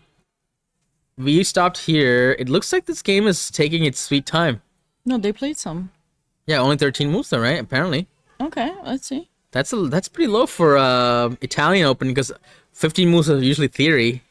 Oh, sorry. No, I think they have. So let's see. We stopped around here. Yeah. And knight d2, bishop a7, bishop b3, rook e8, knight c4. So some normal, developing moves. And then I'm surprised they're taking their time here. I like white. Well, it's pretty balanced. Yeah, it's pretty balanced here. Yeah, so they're playing solid. Remember the Nadal Federer reference for this game? That's definitely like. I think it's strange that they're both. Yeah, it's they're both taking a lot of time. So I have a question for you, Gauri. Like, you've played chess for I do a long play chess. time. Yes, yeah. For a long time. Yeah. I said you've played. Yeah, Yes, now yeah. you don't play anymore. It's like. I do play. No, I'm just kidding. So my question to you is, psychologically, let's just say you're playing against someone. Do you have a player who's won against you quite a bit of times? Or growing up, did you have someone like that? Growing up, no. No? Oh, wow. That's That's surprising. Okay, my question doesn't have a follow-up then. Yeah, I don't think so. Because the reason I was asking you is I was just curious how you dealt psychologically with that, just kind of getting over it. For me personally, there was this girl who was beating me pretty much all the time. Oh, okay. And I started gaining some confidence one time, and my mom taught me this this different opening. She had beaten me 2-3 times, and I was around 12, 13 at the time. And I just learned a new thing right before the game. It worked out. I played. I had so much confidence that I knew everything. I didn't really know everything because how much can you learn before the game? But I just had so much confidence just by having my mom explain things to me. And then I won against that girl, and then it didn't happen to me that I lost. I mean, occasionally I would still lose to her, but it was never, bad score. So I was wondering if you ever went through that, but I guess. I mean, no, as an adult, we play the same people, so there are a few like high-level players that I have a bad score against. Yeah, absolutely. Yeah, because these two players have played against each other quite a bit, so it's important to kind of just know about their mindset, how they go into the game. The person who won, do they feel like, okay, I beat this guy all the time, it should be easy, or do they think, oh, okay, I've beaten him a lot, maybe now things could change. So how each player is going into the game psychologically speaking. That's a very good question. I think the person with the better score is obviously like more confident. The other person is more like, oh my goodness, I don't want this to happen again, or there's some other distracting thoughts probably. But I do think that if you play long enough, the odds eventually even out. Okay. Start to turn around.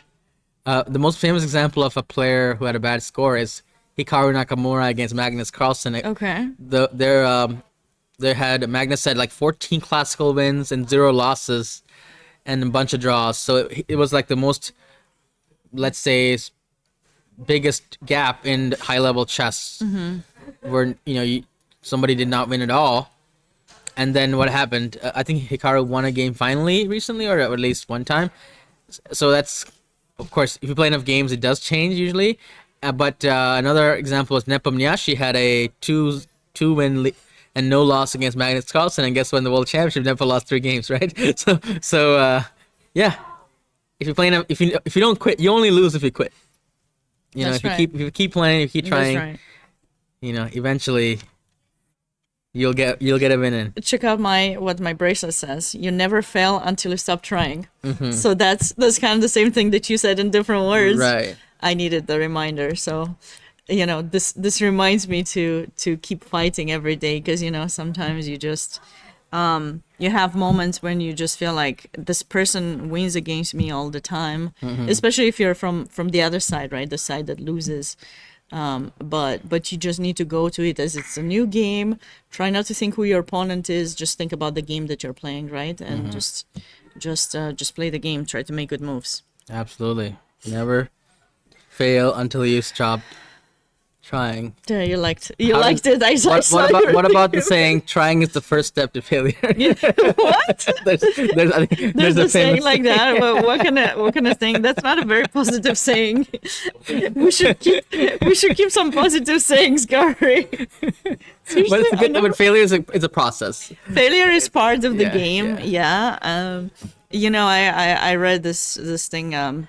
Every time like you make pancakes, the first one tends to be bad one, because the pan is not hot enough or something. So but you shouldn't stop trying, because the next one is gonna turn good, and then the next or you just don't make pancakes. Sure, make waffles instead. Again says we either win or we learn. That's right. That is true. There's a book that talks about that. Elliot Neff, I believe, wrote it, and it's quite a nice read. You never losing is, you don't lose, you learn. That's basically the entire talk. But anyways, let's get back to the games, because we want to see what's been going on in board 2. Yes, this is still a close position. I don't know. I think actually. Yes, we are. With the F file, I kind of like white here, to be honest, psychologically speaking. So we'll see. Can you check if we're still live, just in case, please? Yes, we are. Okay, Everything sorry. is good. Okay, it's And just my guys in the computer. chat, feel free to let us know where you're watching from. Happy And- Mother's Day if you're a mom as Yeah, well. Happy Mother's Day. Also, if there's a particular board that you want us to focus on, that also let us know. Okay, We'll try our best to look at it. let's go to board 2. Board 2 is an important matchup as well because the two players are on 4.5. Only Yes. players with 4.5. We were stopping around here. Yes. White played this d4 move, which is not so common in the Spanish, at least not as common, and went for this weird line. Black has a Berlin-esque position. Knight f5. Oh. Okay. I wonder if castle was the best move here. Knight c5, knight f5. It's kind of annoying, the knight f5 move. I wouldn't want to... That is not the move that I'm excited to play. I think... Was that missed? Because yeah, that might have been missed. It was a very spicy move, knight f5, right? I don't know why this looks so familiar. Wasn't this like a Wanderer playing a game against someone? I don't know. In the US Championship? I don't know why this specific idea seems so familiar. This kind of knight f5, or maybe it was Christopher Yu. Yeah, so bishop f8 was played. So something feels... That doesn't Wrong. look... Yeah, it doesn't No. look right. But then white goes ahead and plays this move, and the engine gives it a question mark. But bishop was under attack. So what was the alternative? Maybe the alternative is to just go bishop b3. Because when you do this move, your knight all of a sudden becomes a target. Yeah, so perhaps just move the bishop back like this, or some c4 or something, right? I'm not sure. The engine doesn't like anything. So maybe I'm missing... There's like a move here that's sacrificing... Oh, Sabina. Is there some ideas where you can go bishop g5 and like trap... I was thinking queen g4? I was thinking queen H5? No, queen queen h5 g4. g6, queen g4. Queen g4 is kind of scary, but for both sides. I don't know What what's about going on. h4? It's just Maybe? I Maybe? mean, nah. Really? Can Queen you g4. try? Let's try queen g4. Queen g4. What? How crazy is this move?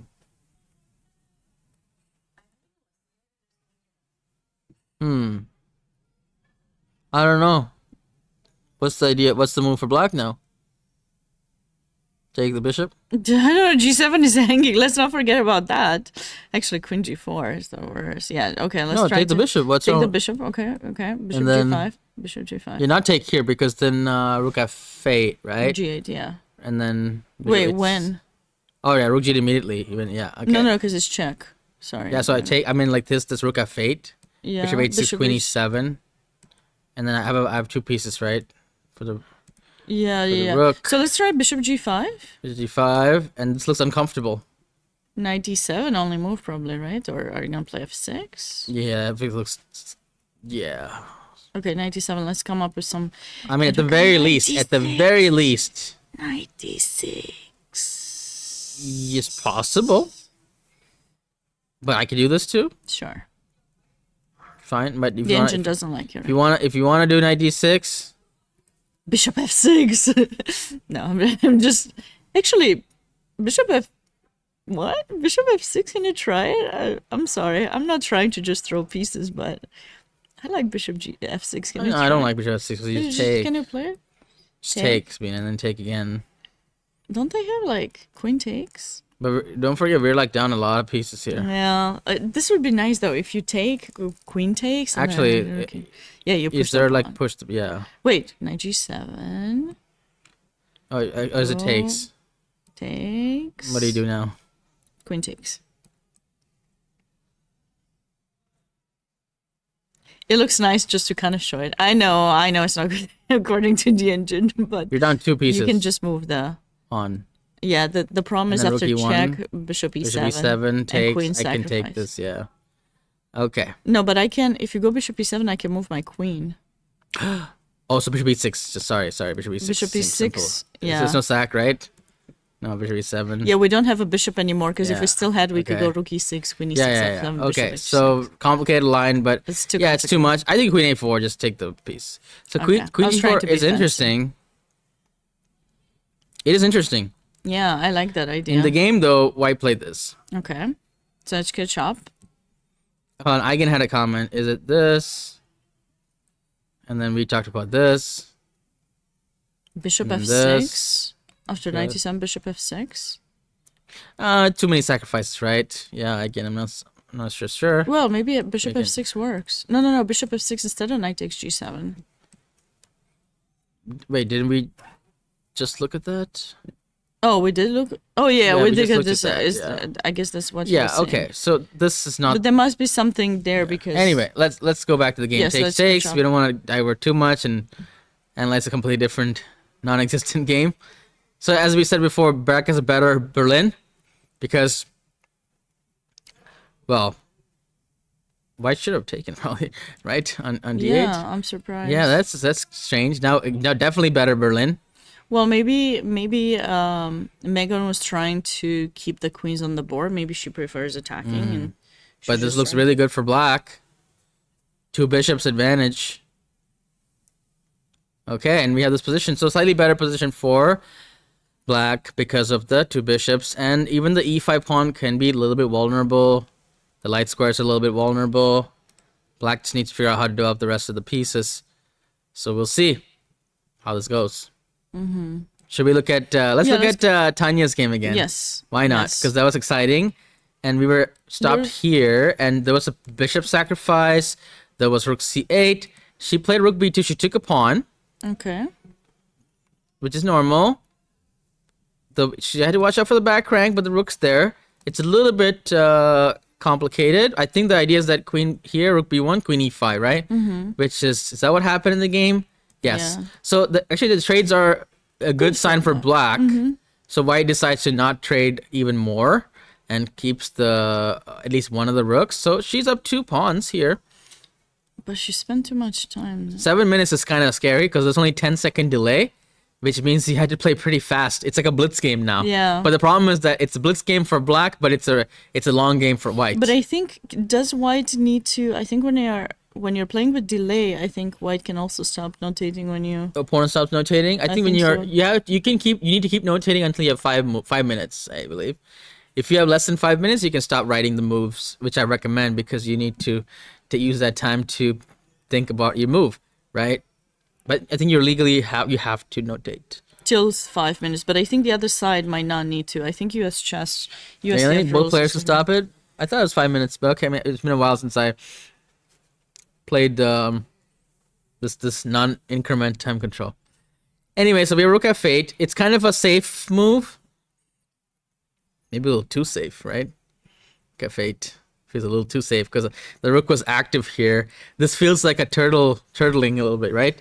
Just trying to be safe. But now sometimes you don't want to play rook f8 because what's the next step? You're gonna have to bring it out later anyway.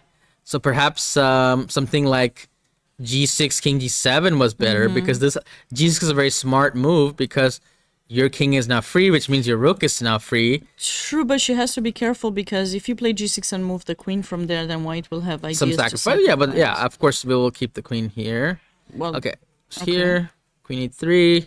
I think she needs to start pushing the d pawn eventually. Okay, rook c8, very nice. Now it works. But I think the time trouble is showing because black is making some moves that are like just making a move for the sake of making a move. No, that was a good improvement. She went back as the rook was attacked. She couldn't go rook c8 earlier because there's back rank mate, and she's coming back. I mean, I think if you look at the game overall, I think she's G6. Okay, I'm seeing progress with making, G6, yeah, of course. she's Now making improvements. G6 is a good move. Progress is being made. Bishop a6.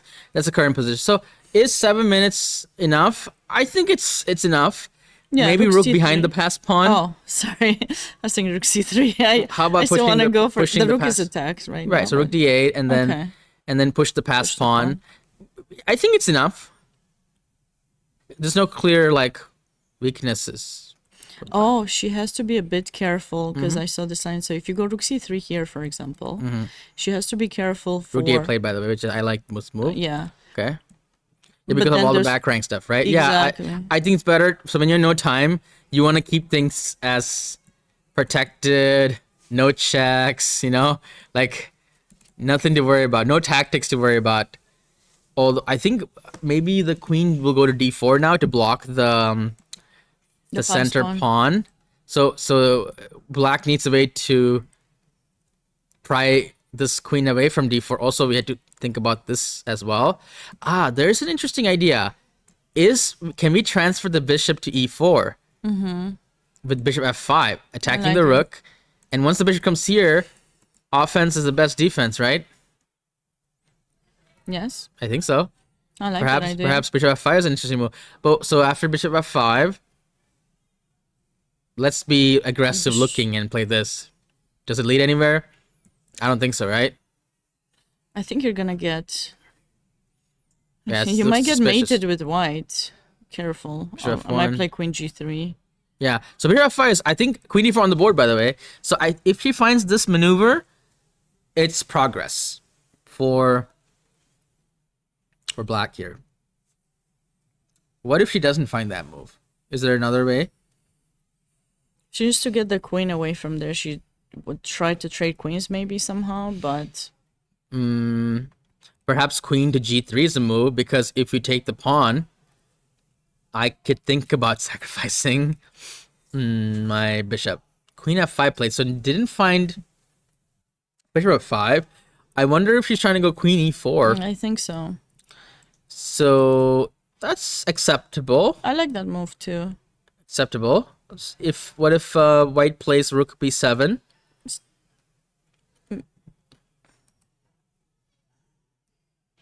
Is it rook Can c8? I go rook c8? Yeah. I'm trying to go here. Still, it feels a little, yeah, bishop d3. I really like the bishop f5 move. There was a missed opportunity there. Bishop f5 here. Yeah, now she has to go back. Okay, she has to go back. And bishop d3 played. Yeah, so 5 minutes to time is ticking here for sure.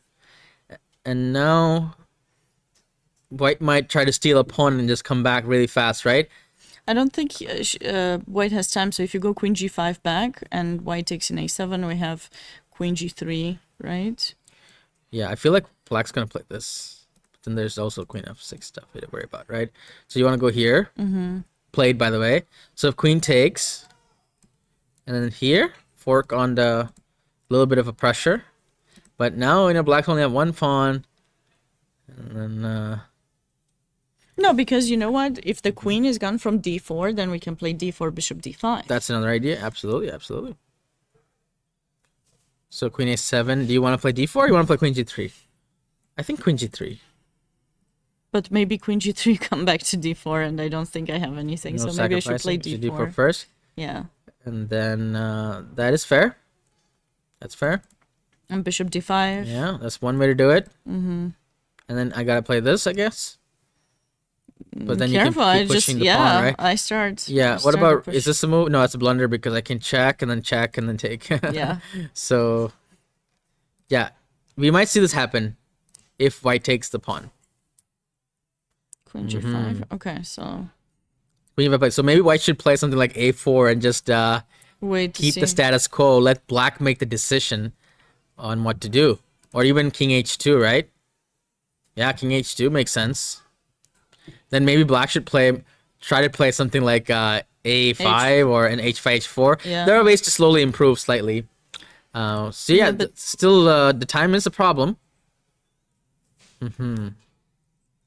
Okay. All right, so we'll come back to this again. Queen a7 on the board, by the way. d4 can happen. Queen a7 was played. Yeah, I'm pretty sure we're gonna see d4. Yeah, And, d4 is a really yeah. good move. Yeah, I think queen a7 is an error actually, because you don't want the game to progress. You want the game to stay like this. Yeah, because black, like from white's perspective, Yeah. black didn't really find a way to improve the position much. The queen d4 is doing a good job, so you want to let them, especially because you have more time. So, sometimes you play the psychological game too. Although we but- must say that there is a pass point now for white as well. True, but it's not very advanced. So we have quite an edge with black with that Yeah. pawn. Yeah, so okay, looking good for black. Uh-oh. So d4 was not played. Rook c8 was played. Okay. The problem with some the moves is that when you have low time, your moves are not connecting to a greater goal. It's kind of it feels like drifting a little bit, trying but then you lose a little bit there, maybe you lose a pawn there, and if you look at the position from far, like it's the same exact position, right? But then now the only difference is that white has improved by getting a pawn for free. So yeah, this is the kind of stuff that happens when you have less time. But it gets to be stressful too. You see your time going down, you don't find a way to win, and maybe she's thinking to take the draw, which I hope she's not because she's still doing really well. But maybe she saw this idea. We might see a draw with this much time. It's nerves and stuff. Black. Okay, so is it queen back to d4 now? Might be a move. The problem is this bishop is not playing, right? You can't win the game unless you activate. So now, if we go back, this is just backpedaling, but if we go back all this move, okay, Sabina. Remember,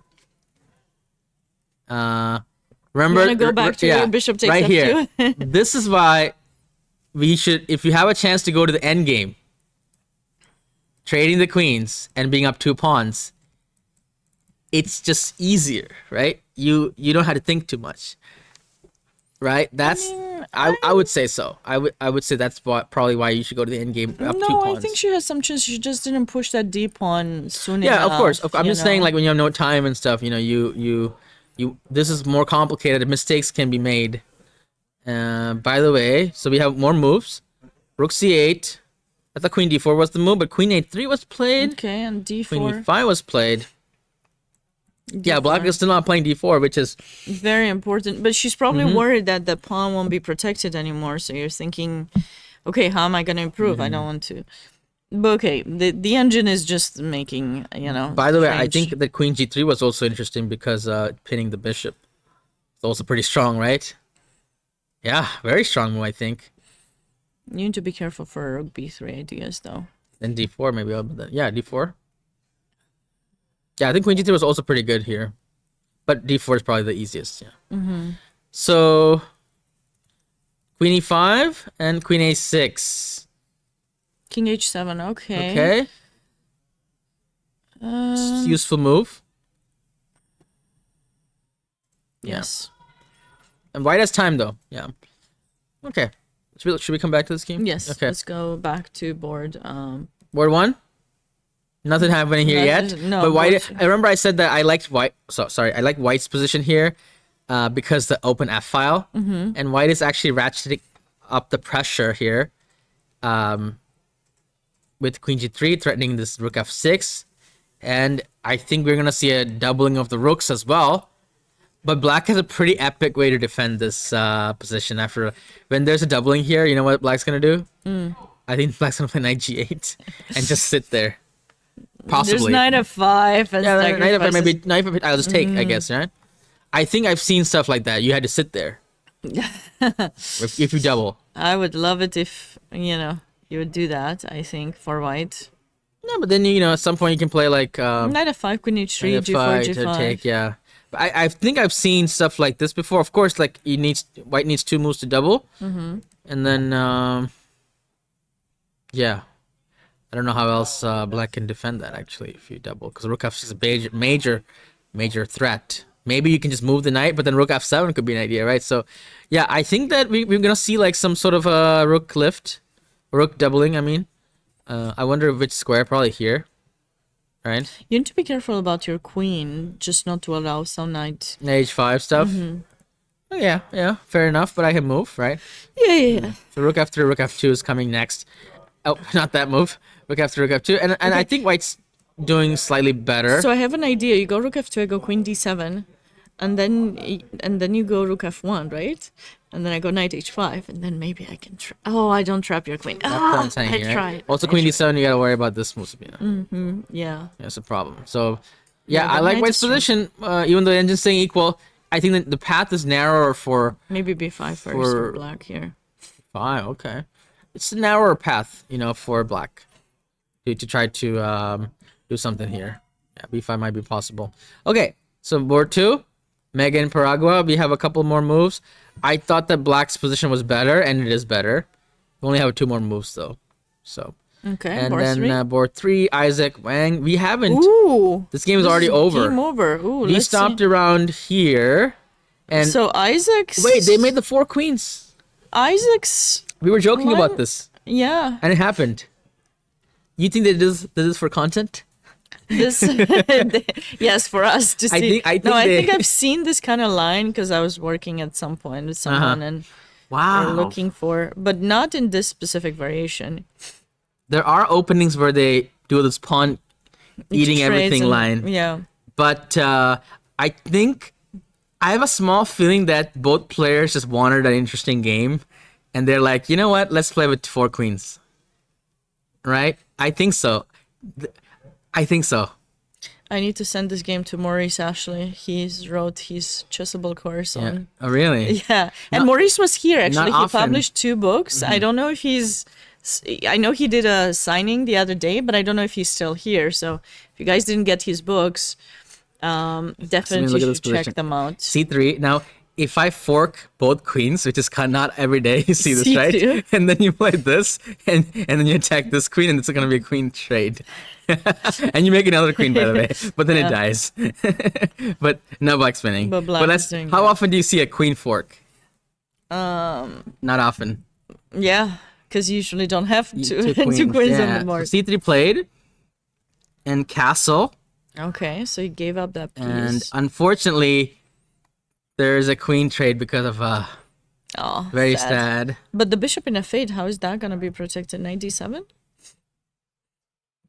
Yeah, so it looks like the complicated game, black could not handle The pressure. here. Actually, he's up a piece, but there's a lot of problems on f7.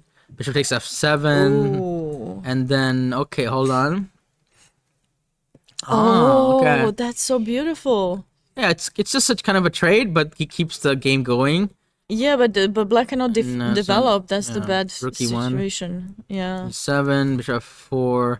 And And now he mate is resigned coming. here because of some mate. I believe it's king d5, queen e5, and then queen Yeah. c5 mate. So where did black actually go wrong here? Probably taking the pawn in Around A4, or here.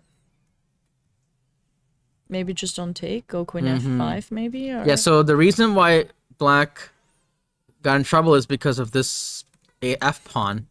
So we can surmise that maybe But queen f5, there's bishop b4. You have to be careful. even that's probably okay. Bishop b4, king d7 you want? Or Bishop b4 is actually... Oh yeah, bishop b4 is a problem. yeah. That's why I thought queen a4 does make sense here for him. So wait, hold on. Where should you move the queen? Oh, no. So queen c2 was the blunder according to the engine. Miss queen f6. Maybe just develop your knight? Because there's no, like, knight d7? What is your actual threat? Rook e1, rook e6? Yeah, maybe 97, right? Just simple. But rook Yeah. e1? It's scary though. Yeah, I'm a bit Even take, right? takes, yeah. So I don't know about that. There must be some. It's hard to defend, as you can see. What about c5? C5. What? How does that help though? I can still do the same thing I did in the game, right? Queen f. Looks scary. Sorry, yeah. It's scary. Yeah, this is not fun. Yeah, so it's not easy at this position. Yeah, so both players kind of played with fire. Maybe black a little bit more fire because the king was in jeopardy. But looking at the time, Isaac definitely had this prepped. Look at he barely so? spent Okay. any time. Look at his time. I mean, he barely spent any time in the game. Yeah. Wow, what a game. Oh, let's go back to the board Onur against Okay. Tanya's You have game some because moves here. We do. we have quite a bit of moves, and I'm just If kind of one- worried she might go for the draw, or maybe she didn't find. We have a couple moves. Rook f1, rook c3, That is the most aggressive move I've seen in the last 10 moves, right? Rook c3 and bishop here. No sacrifice because, you know, you had to watch out for some rook f7 as well. King g7, okay, that's a good move. Prophylactic. And maybe now, I think actually there is a sacrifice threatened here, which white will obviously stop. Does that? Yeah, that stops it because of queen f7 now. And rook c7. Defensive. Again, I'm waiting for this d4 move, right? Because I think she was scared of bishop e8, but then we can play rook to c7. So I'm waiting, why not this move, right? Just get some extra, push the pawn so we make some progress and open the bishop up the board. So rook c7 is another little bit defensive. Rook c3 played. Oh, now that's what I was saying. That's the second repetition. She might be repeating the position. If she doesn't have time. 1 minute 45 seconds. That's a tough one because I guess you should take the repetition. Yeah, because you don't have time. But if you can't calculate here how you're gonna improve, but white doesn't push the a pawn, so white, only thing to worry about is bishop e8. But you can at least go d4 at least one move. Hold on. So this position has happened once. The bad thing is twice. There's no time increment, so repeating unless you want to make a draw, you're just spending time each move because she spent the time, right? 3 moves ago, she had 3 minutes or something. She spent 1 minute each time making a move. So that's not really ideal. You need to work on your... Yeah. I would say another thing is that you want to when you're low on time, you don't want to keep the tension on the board for too long. You want to make things happen. You want to trade some pieces. You want to play moves that kind of keeps the game fast forward to the end game, trading more, pushing the pawns more. If we just shuffle the pieces, so what I saw is a lot of shuffling. Shuffling does not help the person with no time because when you shuffle, you're still spending time to make sure that you're not blundering anything, etc., etc. But the game is still like the same exact position. So all the shuffling, what happened is that at the end of the day, white lost 10 minutes, black lost 10 minutes, but the 10 minutes that black lost is way more valuable than the 10 minutes that white lost. Actually, white didn't go to queen white declined the repetition. Yeah, white declined the repetition, but I mean... Oh my goodness, okay. Oh no, wait, no? Went back. Sorry. Hold on. How many times has happened? They have repeated 3 times. Are you sure? Because the queen, let's count this. Okay, so queen was on a6, rook's on c3, okay? So with the queen on a4, it has not repeated, Sabina. White can claim a draw right now by stopping the clock. It has. No? It says just queen e7. Oh, queen e7 was played. They just drew. Okay, so white accepted the draw. Yeah. I mean, it's... Is that true? Yeah, it says draw. Who said draw? It says. It says draw? It says It doesn't say for me draw. Why does her computer say draw and mine doesn't say true? Yeah. Yeah. White could have. White didn't want to risk it, right? Scroll back. Yeah. I mean, it's tough. Yeah, it was tough psychologically in a way, but you gotta work on this. Like, this is you need to have confidence when you're doing better. Just have confidence. Try to play the good moves. Don't think about the pressure outside. Trying to impress someone or just play the game yourself. Would you do the draw thing here at black with 50 seconds? I think so, right? No, I would go d4. You would play for a minute with 10-second delay? Well, I would have played it a few moves earlier, so I'd have. But right now, more time. with 1 minute left, would you take a draw? Just 41 seconds, yeah, probably. I think so. Probably at this point. But would you take a draw with white? No, I would not take a draw. Would you try to win with white? It's tough though. Not to win, but just play some more moves, seeing that my opponent psychologically just loses so much time each move. Just Although start it's very pushing hard to the find a-pawn. But then the d4 comes in. True, but you have to start pushing the a-pawn and just make it. Yeah, it depends on the situation. Yeah, it's hard. Chess is hard. Okay, so tough game here by Tanyan versus Onur. Yeah, so the 2 players go on 5 points, and then we have to see what board 2 is doing. Ayush Murthy, what he's doing, then they might catch up. Let's should we look at the board 2 Danish of the section? Yeah. So this is we were looking at under 1700 so far. The first board, which was Onur with Tanya. Now we can look at Danish. Oh, the game just ended. Oh, what happened? Danish lost against Vidun Ganeshan.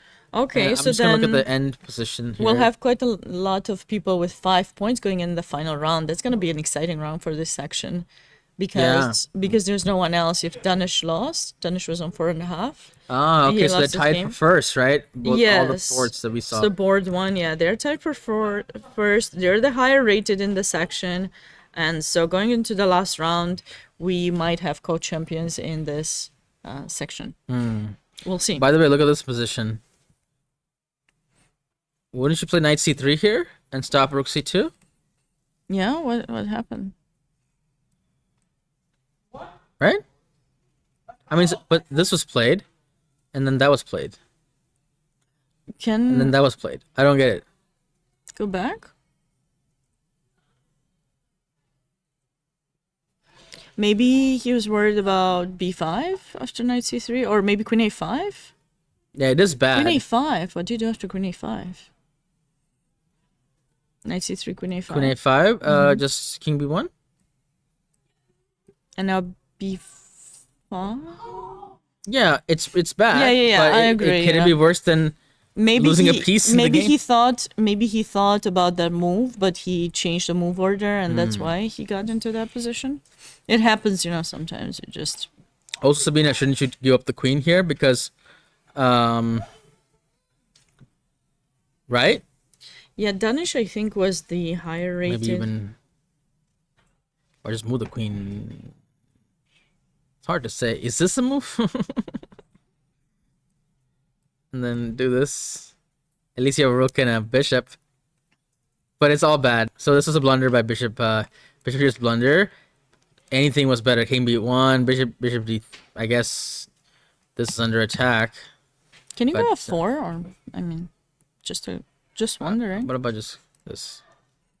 Yeah. Yeah, that's good. f4. What about the same thing in the game? Rook c1. King b1 then. Well, Similar similar rook d8. idea. So yeah, if possible, there must be something else. I wonder if the idea is to sack the exchange, Sabina. So like queen and f2. I think it's pretty good, right? Queen after queen e3, Rook c1 and take. and then you sack the exchange. This is actually pretty good. I like that idea. It's good. Knight f6 is g5, and you have this dominant knight, which is not it's kind of permanent because you can't really eject it. Right. So and now this h5. looks really good for white. Yeah. So white should have sacked the exchange. Instead, white didn't deal with that and then lost this. Okay. So that's the second board. Let's do other games. Guys in the chat, let us know if there's a particular game that you wanted us to focus on, or anyone here as well. Do we have more moves in the first board with Eric versus Nikash? I think we do. Pardon me. So we have queen g3. We left off around here, and I was thinking that we are gonna see some rook doubling, right? Yes, rook But f2, knight f5 was played instead. Oh, But this is actually not the greatest, because after takes, there's gonna be this d5 move coming easily. So, and also this blocks the f file. So white loses a lot of their plan because of this move. Yeah, so this transformation was horrible for white. Now black is the one with all the plans, and white's bishop is kind of dying here with this pawn wall, and the rook's dying too. So this is not a good these are not happy pieces because of knight f5. So white rushed it. So rook f2, rook f3 was way better than this move. So I think white committed a chess crime, right? By shutting off their yes, question?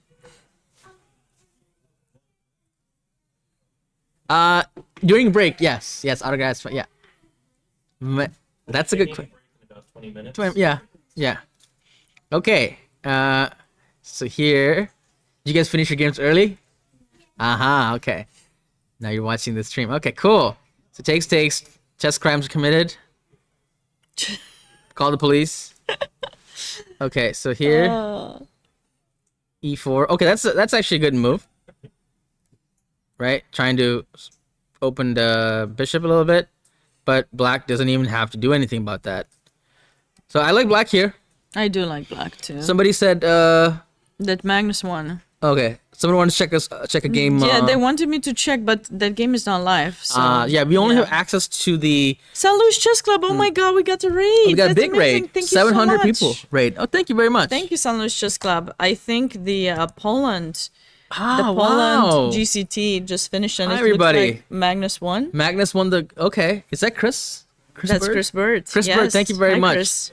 Wow, we have a lot of people. So we are covering another very high level event. Well, it is pretty good. Middle school national K-8 championship in Atlanta, Georgia. Welcome in, everybody. Thanks for being here. We're covering the top young talents in the United States. Yes. I'm pretty sure we have an international audience here. All right. Hello. Great to see all of you guys. Yes. So we were currently looking at a game played by two. Well, these are like 2,400 USCF rated players, so they're pretty. Their FIDE ratings are lower, right? But their USCF is pretty high. Eric is 2,400, right? Sabina. Yes. Because US has their own rating system, and FIDE has their world rating system. So a lot of players in the United States are underrated in terms of their FIDE. And yeah, current position is here. The board 1. Black took the pawn, opening up the bishop. I thought that black should not take this and open the bishop. Maybe queen d6. Just try to keep the position bishop closed. Okay. I think white's not doing that bad. At least it doesn't feel like white's doing that bad. Because Yeah, now the bishop open. is doing something. Computer says a little bit better for black, but I don't see it. I don't see it's that bad for black. For white, I mean. Maybe still b5 idea, trying to open up the b file. Because you can't do much on the d file, so you might as well just try to get in the b file.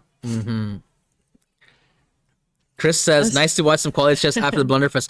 I saw that Magnus blundered a queen in one of the games. And yes. So in Blitz, everybody's I think Gukesh mortal. also, yeah, right? yeah. He dropped him a lot of blunders. Kirill Sevchenko, I think. Yeah, I'm not he sure. He played some queen d3, and he thought his back rank mate, but it was one of the when first you have no games. time, even the world's best players, they make a lot of mistakes. Obviously, there were so many blunders every game. That's maybe more than normal. Blitz, it's Blitz, right? So sometimes it's tough in Blitz. Yeah, but I saw World Blitz Championships and there was not as many blunders. Maybe something in the water. Maybe I don't know. they're trying to create content these days. It's a lot about content. I don't know. Let's see. Can we win with material disadvantage? Let's go to the next game. Board 2. Okay.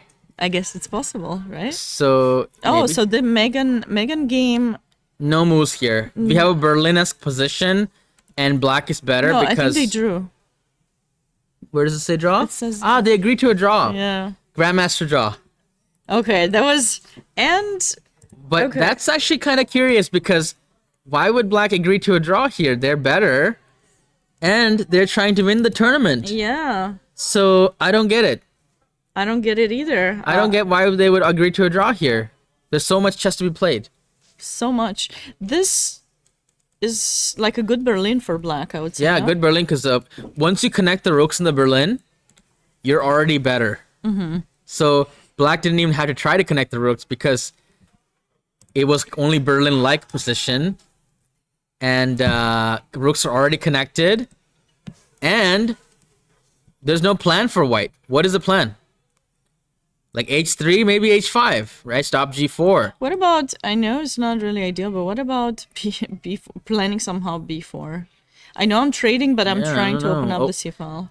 The opening of the position usually favors the side of the pair. two bishops, I know, right? I know. Yeah, this is a very tough position. I think a4, Megan. a5. Okay, a4. Be my guest. I could even play b6 if I wanted to, right? a5. b5 I want and that. Or maybe c4 first and then a. But there's always some price to be paid. Yeah. I don't know. This why black shouldn't have accepted the draw here. No, black offered the draw. Excuse me. Maybe black thought that the double pawns are bad, but the bishops cover it. Yeah. Okay, maybe just so scared, psyched out by the opponent's title. I don't know. All right. Not clear. Anyway, that's a shame that this game was a draw. Okay. And this Sveshnikov game, we should look at this because we left off this exciting Sveshnikov game on board 3 with Neeraj Harish versus Santiago Ugueto. So let's take a look at this game. This is following the Magnus Fabi World Championship match opening in the knight d5 Sveshnikov. And we have a King's Indian-like position after f4, f3. And remember, I was calling the move rook f6, rook h6, queen e8. Did they do it? And yes, this has been played. See. And Sabina, you said after rook f6, Bishop white will start to sneak in like this bishop f5. Yes. Oh, pardon me. Sorry. I think I just skipped forward. I didn't mean to spoil the game. Oh. No, go back. Sorry. Okay, there we go. No, okay. Yeah, we were here. Okay. And bishop f5 was your idea to slow down the attack. White did not play that move. I think was very interesting. Maybe not. Maybe I don't know if it's good. Maybe it's not necessary yet. c4 played. Okay, that was part of the plan. Anyways. Bishop h4. I was assuming this, right? Maybe he was just trying to make sure that the king doesn't escape threat too, you know? Was bishop g3 even an idea? Because I can take, because this pawn is pinned. I'm not a huge fan of bishop h. I can see the ideas. Not sure where it's going. Bishop h4. Just wanted to take a question from the chat. They're asking if this is an international tournament. So this is a national tournament, but some of the players might have moved to the US. And they're studying in the US, maybe still. There was the kid who came he was from Iran. Iran, yeah. Yes. So it is. I think there's someone from US. Azerbaijan as well. I've seen her play in a couple of tournaments. Yeah, you could play in it even if you're not exactly from here, but you go to school. Yeah, in the US. I believe so. Yeah. Okay, so Queen E8 wasn't played. Bishop H4 was played. Kind of getting in the way. I'm trying to see what the follow-up is here with the Bishop H4 move. I don't see it. Bishop G3 idea, I think, at some point. Well, not yet. Maybe. But when? Okay, Queen E8. And then? But then why start with Bishop H4, right? Okay, let's keep going. G3. G3 was played. That is really, really, really risky. Can I take Bishop G3, Queen G5? Maybe not. Rook A2 maybe then. not. Yeah, that's very nifty. Okay, right? so Queen G5 directly. Okay, hold on. There's a move here that's good for black, but it wasn't Bishop G5. So what is it?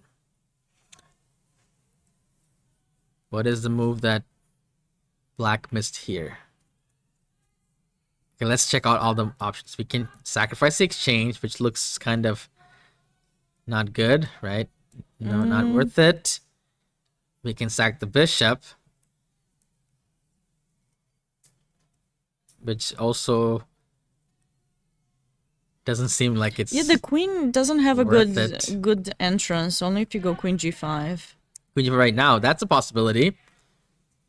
It kind of does trap our own bishop, but then Rook A2.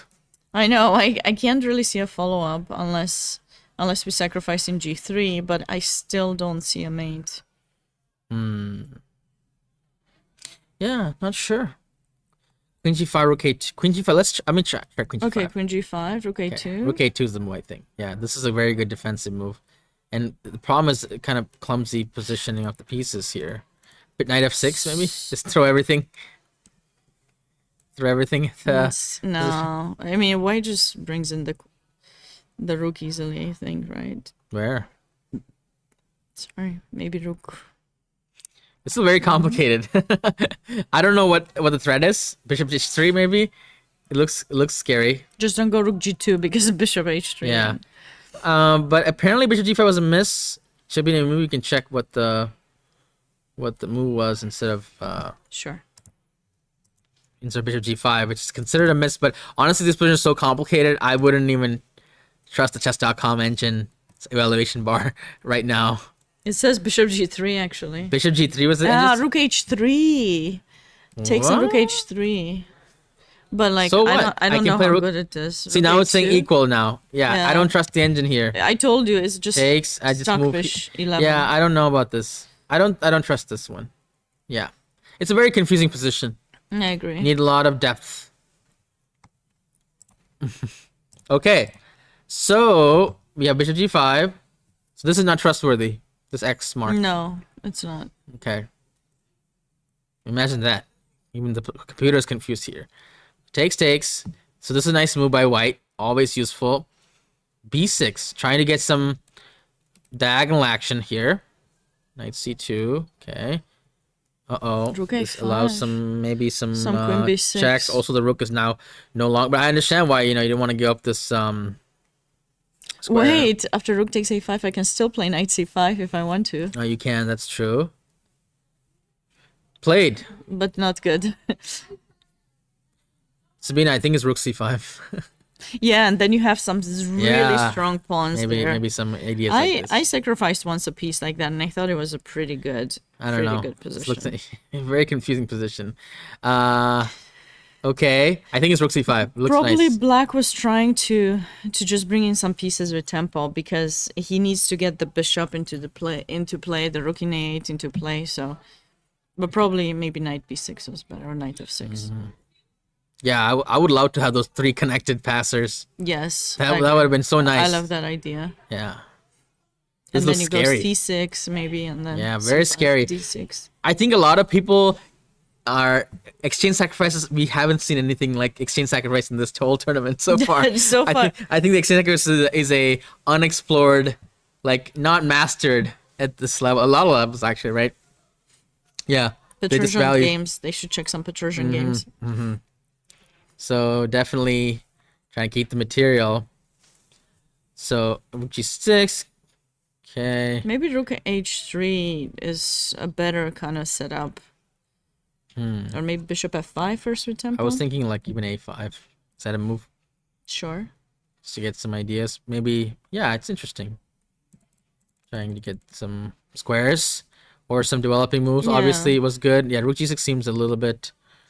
Yeah, okay, we still have no normal moves by black. The queen is a5. struggling to come into play. Ooh, wait. Now black might want some rook f8, bishop e4, bishop g4 ideas. And this is the current... No, we have a couple more moves. I'm going to fast forward because we need to cover all the games. Yeah, I think 9 games still playing, and this is round 6, so it's a pretty important round for the standings because you can go into the final round being on, sharing first place for some of these players.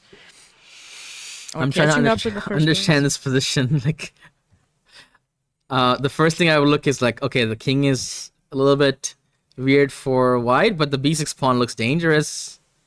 I think it's anyone's game. Rook h2, bishop h3 ideas, g5. Yeah. Still anyone's game. G5 kind of idea work at some point? Maybe, yeah. Probably not yet. I still think that all these pieces being here, there's a risk that this pawn could just queen at some point. So definitely a double-edged position here. Okay, guys, if there's a particular board that you want us to look at, let us know. By the way, guys, any questions you can ask me in the Twitch chat. We're looking at the chat. Yeah, let us know where you're watching from. Absolutely. Okay, so let's see other games as well. Any other sections? Should we kind of go in order? Or let's see if there's Eric's game. Yes, some more moves on the board. 1. Yeah, this is an important game. Yes. Live from Atlanta. That's right. Yes, national championships, middle school. Not middle game, like I said, at first day. Yeah. I'll remember that. So we left off here in the board 1 of the tournament. And I liked black's position, although white is kind of equalizing here. Bishop is kind of open now. Let's see. That's a really nice move by black, just to double the only open file. So take control of it. And there's a kind of fight for this diagonal where black is eyeballing this c5 square. White has to keep watch over it with the queen. But this also limits the queen's options. Okay. And we had a question in the chat asking us if we believe Eric Chung has the potential of becoming a grandmaster. I personally haven't seen many of his games, but his rating is certainly quite high. And, this, if he continues putting in the time, 2400, right? I believe so, yeah. 2468 USCF. It's very impressive for a 8th grader. Very impressive. So Yeah, that's what, 14 years old? Yeah. 13 or 14 years old. Very nice. So definitely on the right path there. Yes. Okay, so we have this position. Yeah, I think it's about equal. The end game is potentially bad for white because of all the pawns that are kind of vulnerable, and black's pawns are mostly fixed on the dark squares. And queen and knight is a better duo than queen and bishop in most positions, and the center is close. So black can massage this for a while position, kind of try to poke and prod somewhere. Not sure if there's a maneuver or some king improvement, right? King f8. Like we could do some, knight d7 on the board. Could also, this king needs to come to f8, I think, because you never know when the queens are going to go off the board, and you want to bring that king to the center, yeah. right? Yeah, so I would bring the king in. Moving the knight makes a lot of sense to because bring to c5, yeah, to c5. So I think white is just sitting here and like being patiently waiting, and black is the only one that can do something because white is guarding this square. Oh, but this you diagonal. have to be careful for some queen a7 at some point, maybe king Queen a7. Okay, no? I can play b6, right? You're gonna trap my queen there. Well, not trap, but yeah, it's offside, and now you had to worry about stuff. And maybe I have other ideas, like I can go after your bishop, right? So like, there is some moves like queen d2, right? That you gotta be careful about. Yeah, so if I somehow could make the move h3 first, then I can allow this because then I could take an a5, you take my bishop, then I have queen d8, take your knight. But in this situation, I cannot go queen takes. Even a5. then, even then there's some other pawns hanging. But yeah, so maybe start with some h3 move here. Yeah. Try to get the king a little safer, but then you know how to make it in time, right? I can play knight c5 if I want to.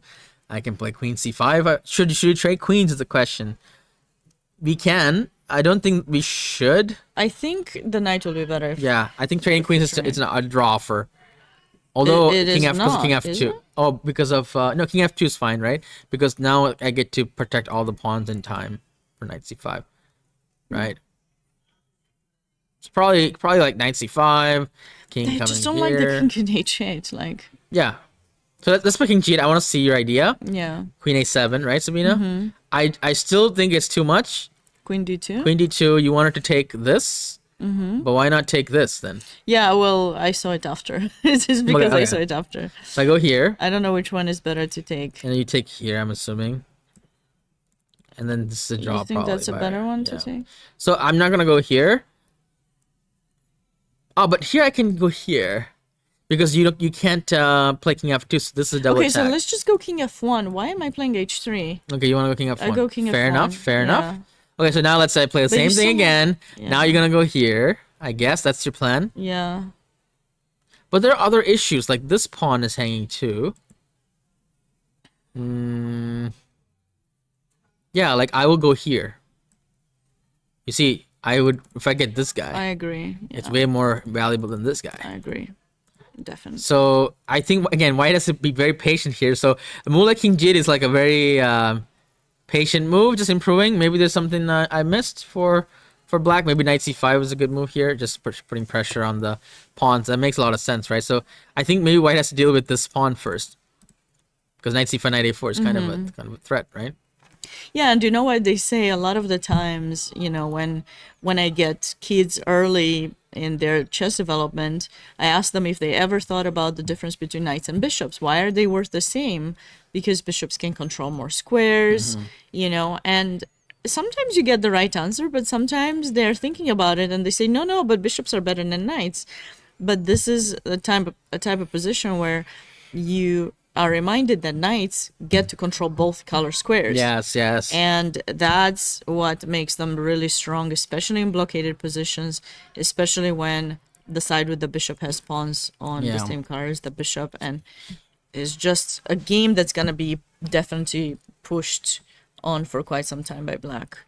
And I think he might I still think that black should keep the queens on the board here, right? Because the knight and the queen There's makes no a good entry. combo. So like queen d3 is a good move here by white, just trying to get rid of that queen and then with the bishop on c2 to protect everything. This might be a good attempt. Maybe queen d3 might be critical here. to play. We don't have a move yet. White is thinking about it, by the way. That's the position on board 1. I think it's headed to a draw. In fact, once people get below 5 minutes, it's anyone's game. That's true. That's true. But we've seen that kids are actually not afraid to offer a draw or hesitant to offer a draw, and when they have low time, right?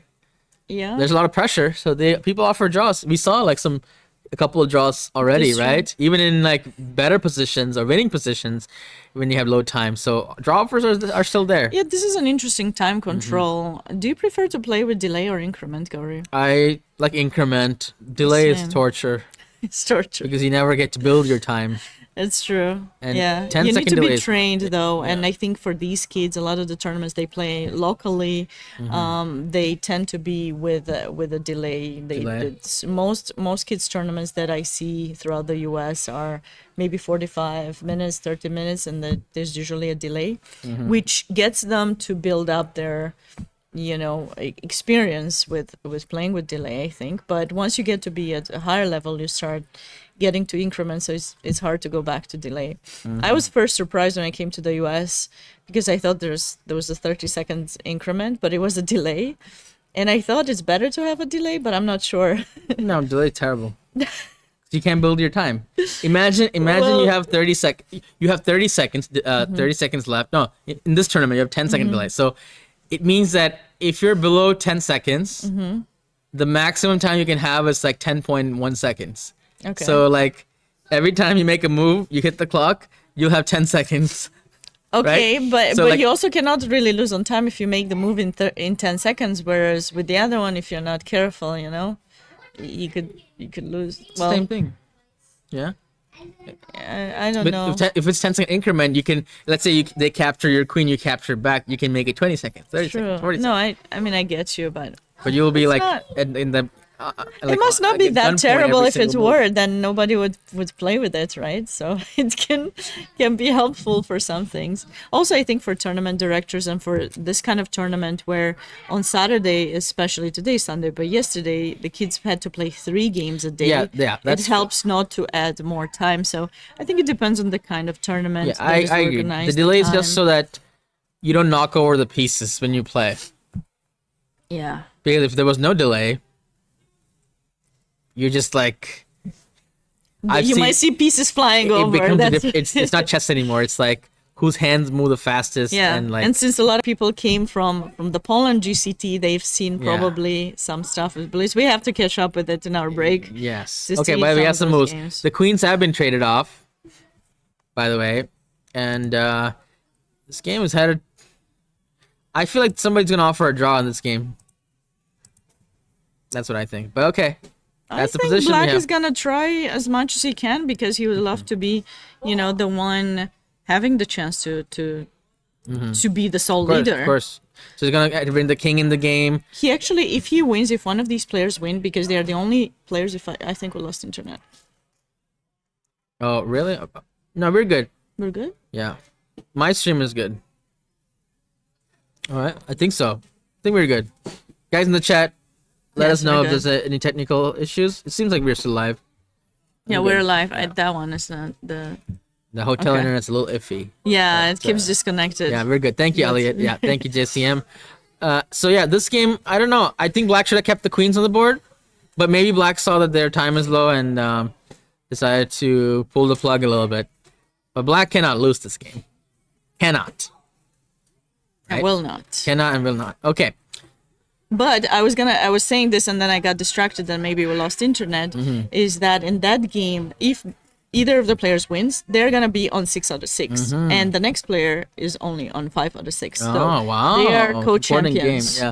If they win, they're guaranteed co-champions. Wow. So this is actually kind of like a championship game in a sense. way, yes. Wow. And actually, you don't see this that often. It's probably because, unfortunately, it's a lower number of players in this tournament than... In this section, right? In this section, yes. Yeah. There's usually, more people. And then if there are more people, then you have more players who have, 100% Yes, by this yes. time. But Very important game then, guys. We're gonna focus on this, but let's kind of go around to see if there are 8 games remaining, yeah. so you can go to. Sabina, let me know which games. Maybe Anjanaya's game. Anjanaya won. I think we left off that game in this opening phase. Can you go to board 4? What happened on that board? That was an interesting game. Yeah. Oh, was sorry. it? Did it finish? Pardon me.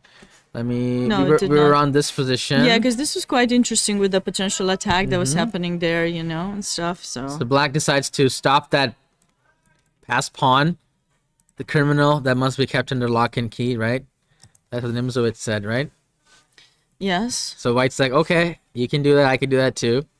Okay. And then black protects it. Okay. And now the engine says 000, which means equal, which also means that nobody knows what's going on. That's another. Even the engine doesn't know what's going on. But white is doing better on time, that's for sure, and rating-wise is doing better. So wow, this is a very hard position to evaluate. Let's count the material here first of all. It's even. knight versus bishop, still from before. Maybe white is gonna try to figure out when to play c5. Why not now? Oh, but then you lose the pawn, no? You do.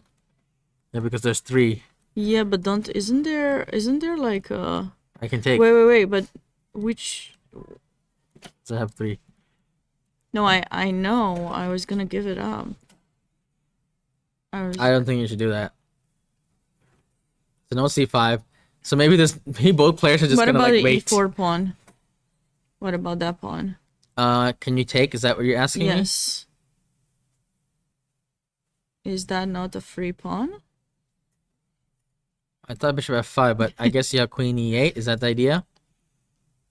And then you're fine. So queen e2. Yeah. Why can we not take? Why can't you not take this? There must be a reason. Because that move supposedly is good, so I guess the a pawn is more valuable than the e pawn. Oh, you're just coming back? No. Yeah, maybe you're just coming What? back to f5, but queen e8. Yeah, this doesn't work as a check. Yeah. So what's the idea? Rook b6 doesn't work? Yeah, I don't know what black would play here. Is there some maybe rook h2, but then king g1. Don't know where that's going. Yeah, this doesn't work because I have this. And then I just straight queens and I'm winning. What is black's move to keep the 000s here? It's a lie. The 000 does The not 000 exist. is a lie, yeah. Pete is right. Queen g5. Let's go. Pawn to g5? Yes. Yeah, it's a move, but I don't believe don't I don't like buy that it's like the no, I don't buy it. It's okay. You don't have to. I will play it anyways. Ooh, rook b8. No, but Then you can b7. Yeah, not rook I thought of rook b8, but that's not the move. I'm not seeing anything clear.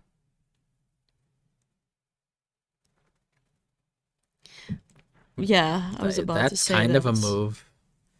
It's a strange one though. I mean, I can play queen here. It's so weird because white's pieces are not coordinated at all, but they control every square where Black's you can pieces are also improve. not that coordinated.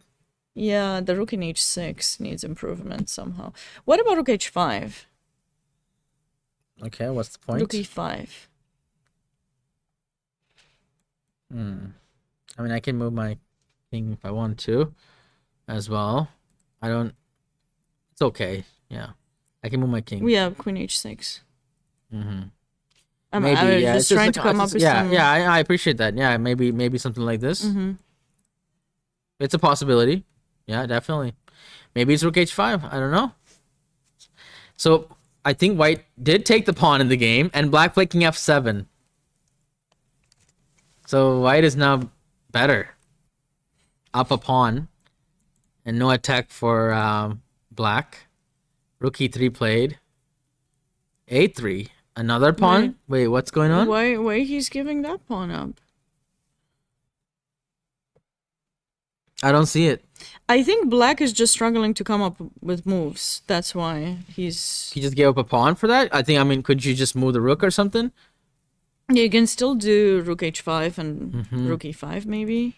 Just giving up a pawn doesn't seem like the solution. Maybe he thought he could go bishop f5, but he missed queen e8 mate. Oh, so here maybe... Oh, this is the idea. If you take bishop here he f5. wants to go this. Yeah. Oh, wait, there's some weird ideas here. Rook a7 and sacrifice the queen. But I don't... What? Which Wait, one? there's a weird line there. Hold on. So rook a3, bishop f5. Rook a7. Rook a7, f7, bishop takes e4, rook b7 check. No. But I will take your queen, right? I don't take an a7. That just helps you get the pawn more You pushed. take the queen, yeah, first. Yeah, first card. Of course, so I don't think we can do that. So rook a3. But you know the problem is, I don't even have to take it right now. Right? If I were white, I would consider c5 here, actually. Maybe. Wait, can you go e2?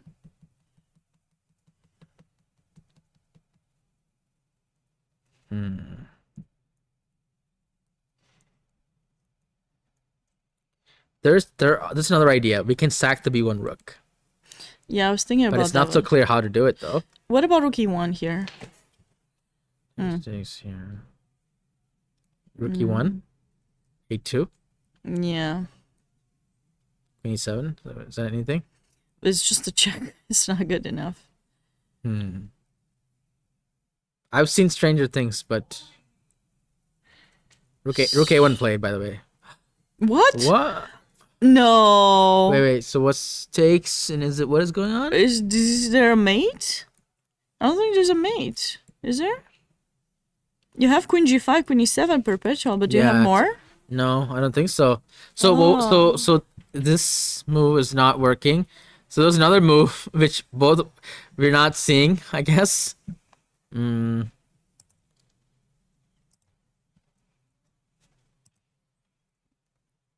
Yeah, I don't know. Maybe it is. It's hard C5. to find. It was it's C5. C5 and then H and then H2. I don't know.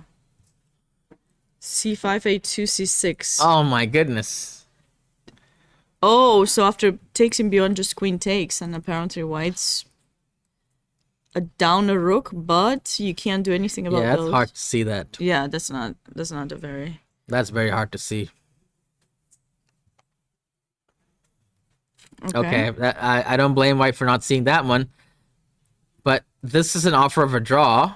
Yeah, that was just a draw. And then that's this is I guess scary looking. Black panicked. No, but king g6 does queen g5 rook e7, so that's not the right. Yeah, queen g6, what? King g6 does queen g5 rook wait. King wait. G7 is covered by the this queen. is a blunder apparently. Hold on. Oh, rook e6. Maybe. Oh no, there's queen f6.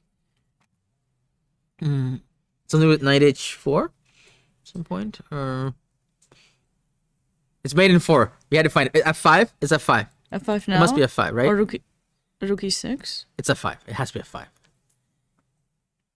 It's f5. And rook f. It's f5. Yeah. F5 takes check, and then somewhere. Queen f7. It has to be mate. Yeah. Something. It's probably a shorter mate here. Don't tell me it's like G4 on top of that. Might be G4. No, queen it's C4. It's C4. Takes. Queen e4 is also mate, check. I think. Where's the mate? In 1. Rook g5. There we go. Yeah, so I think he missed, or he was trying to say lay this trap. King g8, check, and back to f7, right? Yeah, this is a draw. So that's how you draw. Yeah. So king g6 is not good. But black decides to not even go into that. Take the pawn instead, and we have takes, and the game goes on. Okay, let's go back to board 1 because board one, that's an important game. Oh wow, we had a lot of moves. Lots of changes happen. Okay, let's keep up with this game. Okay, keeping up with board 1. Lots of trades happen. Okay. So he ended up going b5, maybe a bit too soon before he brought in his king. You gotta be careful opening the position like this because the bishop starts to, get better. That's a good move for white, I think. Taking the knight out. And this, it's going to be a draw. Yeah, white wants to make as many Yeah, this is a trades. draw. Well, it's going to be played for some time. Yeah, black can play this forever. Forever and ever. But it's going to be a draw. Yeah. Unless G3, he yeah, very finds smart. Trying to control the knights. puts Outposts. the pawns on dark square. Yeah, I don't think that there's any progress. Maybe bishop f3, right? Or can there be some idea? Maybe even king d3, right? If you want to play it. You give a little bit of room, though, for the bishop f3 played. King c6. I think black's trying to give a zugzwang position, right? I think he wants to bring the knight to d6 and just check, push you back. But king b4 is good. This is smart. And, Yeah, this is smart. And black's king cannot. Very instructive, by the way. When your bishop is 3 squares away from a knight, it controls the knight pretty well. And you can see this happening, this pattern happening so many times here. So I'll show you. So like here, 3 squares away, right? And then here, 3 squares away, and then 3 squares away, and then also here, 3 squares away, and then we have 3 squares away again here. So it's just happening again and again and again. So the knight cannot just make any progress to the bishop. And I assume that they're going to repeat by moving the king back and forth, and a well-fought draw by both players. Or black is going to keep trying to do something. Or maybe he's trying some g5, take with the knight, or bring the king to f6. I guess, it's fair. Black is the only one that can do something here. Yeah. So I would definitely play. By the way, look at the accuracy rating by chat.com. 97% accuracy with both players. So it's a pretty well-fought game. Let's go back to board 4. Quite a lot of things have changed since we left off. No, this is crazy game, right? Okay. Check. Boom, boom. So white is up a pawn. Another trap. Can't take as a mate. G5. 5. I feel like white's making some little bit of progress. Which minor piece is better, the knight or the bishop in this position?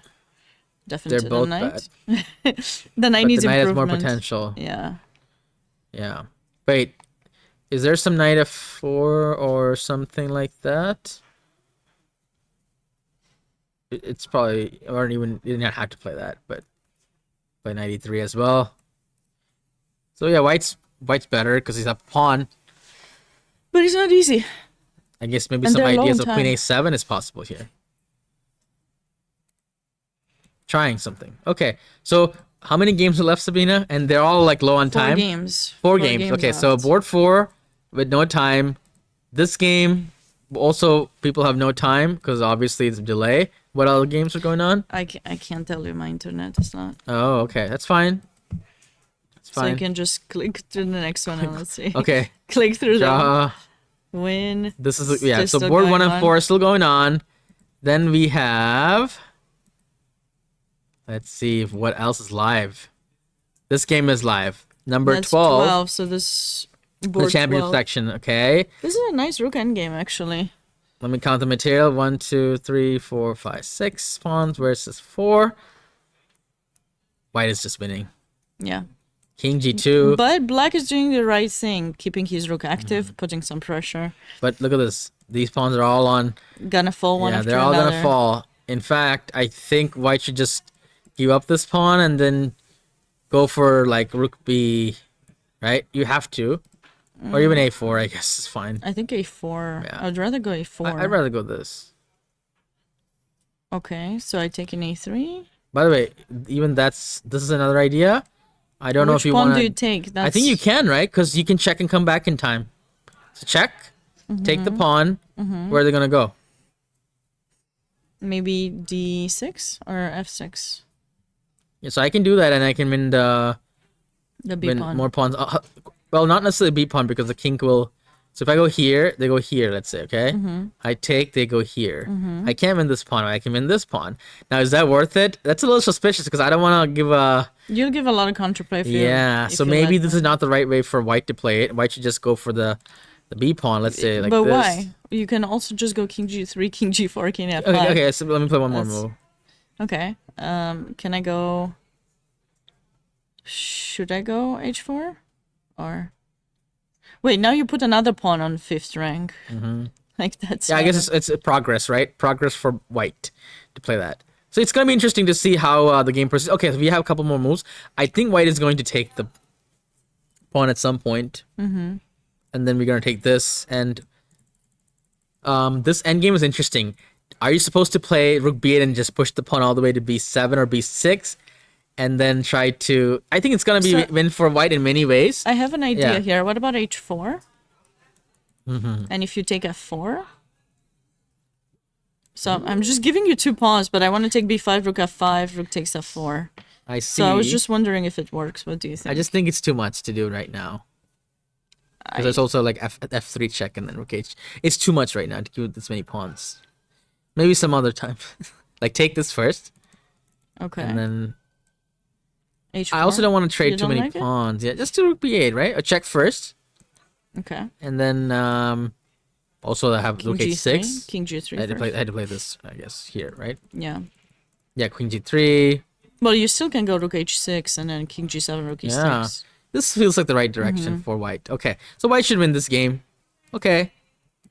Let's see what other games are live. This one's live too. This is board number 14 in the championship section.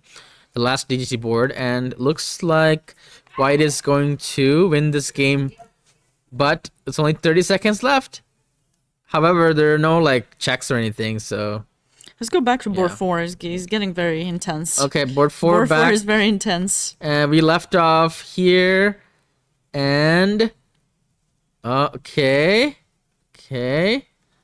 Alright. Are we gonna see some perpetual check? No. Rook f2. Ooh. Apparently black blundered here. So now... Queen e7, queen takes there's g5 a mate on the king. Okay, how is this gonna happen? Bishop f5 played. Oh no, wait, is that a queen blunder? Wait, what? Yeah, I can take a queen here. I think black blundered here. I mean, it's always already losing, but king, I thought king... Yeah, it was already lost. Yeah, but... yeah, it's already lost. Queen a6 was a mistake, because this just allows rook f2. But and if you move the king, queen takes g5 and but mate. what was the move that... maybe take the pawn? Yeah, take the pawn, right? Actually... yeah, so black blunder with this. Queen h4? What about that queen h4 move that you played by mistake, but I thought it's not bad? Yeah, also good. Check. Yeah. Yeah, so black blundered the pawn on g5, and now... okay. Yeah, just dropped the queen. Okay, it's over. Unfortunately for black, tough fought game. Blunder in time pressure. The time control is brutal. By the way, board 1, there are a few more moves. Black is trying to do something, but it's hard to make progress. The knight really can't do anything much. At the moment the knight tries to go to h5, the bishop comes to d1. Same for knight d4. Yeah, it's difficult. It's difficult. Maybe... so I think the approach now is to try... this. Yep. Ah, you want to go that? So I was thinking bring wait. the king to f6 for black. And then try to play g5. And then try to take with the king. I mean, that would be the only thing you can try with black. Yeah, then I think I still go bishop d1. And remember that when you king's on g5, I will play king d5, right? So it's not like... yeah, that's a problematic position as well. By the way, I think this position already repeated this before. So this has happened before. And... no, there's no repetition yet, but there might be a threefold repetition happening in this game accidentally. Like, yeah, right now bishop d1 is a twofold repetition because we saw this position happen. Bishop d1 happened here. Yeah, move 47 and move 57 is the same position. Isn't that funny? And then, so at least... oh, 3 times. oh, wait. Oh, it shows here. Yes. So move 48, move 50, and move 58. But why did not realize Why didn't claim it? claim it? Why did not? It's tough when it happens so many moves away, but you should know that the rule says if it's 3 times, it doesn't have to be the exact same. And guess what? Black plays immediately g5. But I mean, it takes. The one more pawn is off the board, and okay, let's just say for white, they have nothing to. I mean, they shouldn't be worried about this, that they didn't claim threefold. Yeah. But you have to be careful, especially in a position that you're worse. You really need to keep track of those moves. Yes, we saw that last game, right? Remember Yeah. the 50 move rule Yeah. in yesterday's game? Yeah. Was that board one? No. No, it was a another later board. board, but it was like a very interesting position, queen and a pawn versus knight and rook, Yeah, yes. trying to create some fortress. One time, actually, I was lost in a rook endgame, and my opponent kind of repeated without realizing, and I claimed it, and then she was gonna make the correct move the next, but she didn't realize she repeated 3 times. She thought she's just gaining time because we were playing with I had increment. that accidentally too. And, By the way, yeah. black won a pawn here. But white is happy to do that because with just one pawn, it's still a draw. So, yeah. This is... Yeah. Okay. So What is this that called? one- I don't know. What is it called? Board. Let's go back to board. Oh, board 12 is 3 pawns. 3 Black pawns. won the war but drew the battle. No, drew the war. Drew the war but lost... Wait. There's another No. saying like you won the war but I lost don't the think battle. they lost anything. Lost something. Wait. Drew something. G4. Yeah. Wait, do I have time to bring my king to G5? And Won the wait, battle. Yeah. So white, should be black won the battle but drew the war. Here. So bishop E2. what's Was the it question, played? Sabina? Yeah. If I had time to bring the king to G5, but I don't. King here. Yeah. But then my king comes. I Oh no, know. but I can't really go king c5. I can go King C4. 4 and king d3, I suppose. Okay. So king C4. Yeah, I just want to make sure I stay out of any Check checks. bishop. Yeah. Okay. And then you play king D3. We can bring the king to G5. Okay, king G6. That is a good attempt, actually. Nice attempt. King E3, knight H5. King F2, right on time. Yeah. Yeah. That is a decent attempt. But yeah. Do you think that Eric is going to try that? To bring the king to there? He traded a little bit too many pawns at this point. What about this move? More aggressive. Right? And then here. This is actually... Black has to watch out not to push too hard here, right? Yeah. Because if you go king g6, you don't lose here. I always yeah. take an E4 Yeah. and in G3, but yeah, that will be a draw. Oh, king g6 is possible, yeah. Actually, did white go too far here? Because, no, I can go king d6 and king e5, right? Okay. So, yeah. I think they're gonna agree to a draw. They're gonna agree to a draw, so then we will still have some tough fight for the first place in this championship section because they will be on 5.5, and then there will be quite a number of players with 5 points that are looking forward to catching up and being co-champions. So it's gonna be a very intense final round. By the way, we have some progress in this rook endgame. Yes. We stopped around here. Uh-huh. And white sacrificed the b pawn to get all the pawns. That was nice. He had to be And- careful a bit with the king in G4. There's Wait, some mating why ideas. did white give but up the... Okay, it doesn't matter. But white gave up a pawn here. I guess he didn't care about the H pawn. He just wanted to make sure there's no stalemating ideas.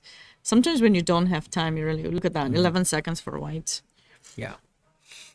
But now the F pawn just marches, so there's that. You don't And need, then even need the pawn, I think. move for game 14 is still being played, but white is kind of doing really well with the 2 queens on the board.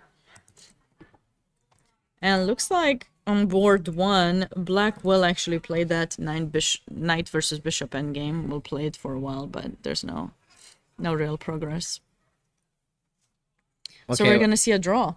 Yeah, I don't know why black is still playing this because I guess I don't know why.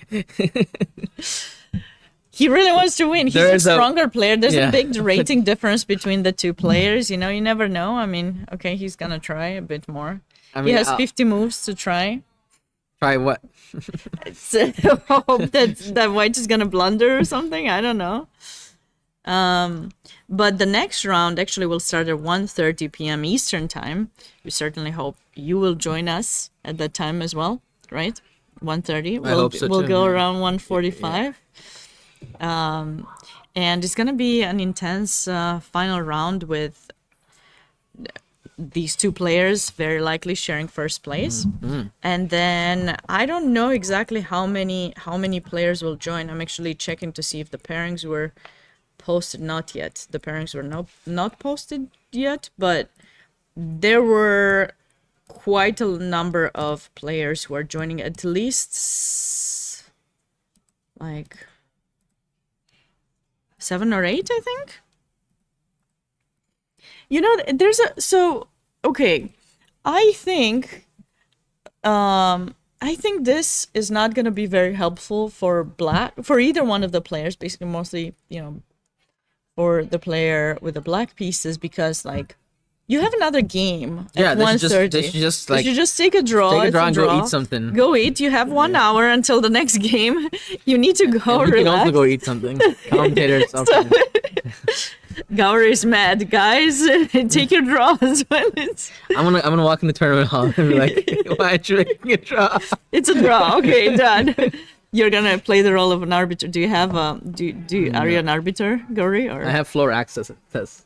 You have floor access, but you're not an arbiter. You cannot intervene with the game. No one can. You don't want to be, No, just kidding. Yeah, don't do that. But they should. I mean, this is the right thing to do in a tournament. It doesn't matter. You might be upset because you feel you had some chances, but this game was pretty well balanced throughout. I think there wasn't anyone going. Do you know Elliot?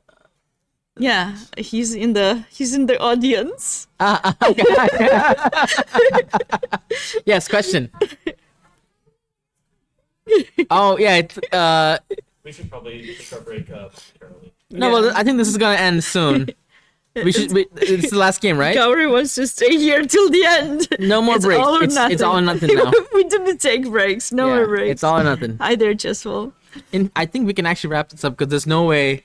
Oh, you changed your mind. There's You no just way said this- you wanted to stay some more. I mean, like I think this is the last game, and it's 99.9999%. and then we come Draw. back and we'll see that black won. We had to make a bet. Actually, for that. white can win too. If you are not careful. White get your can win. Well, you go in the wrong corner, you promote to some piece, and then you get. FIDE rules, white will win, but you're playing US chess, right? It's always going to be a draw. Yeah. In FIDE rules, actually, white can. That's crazy.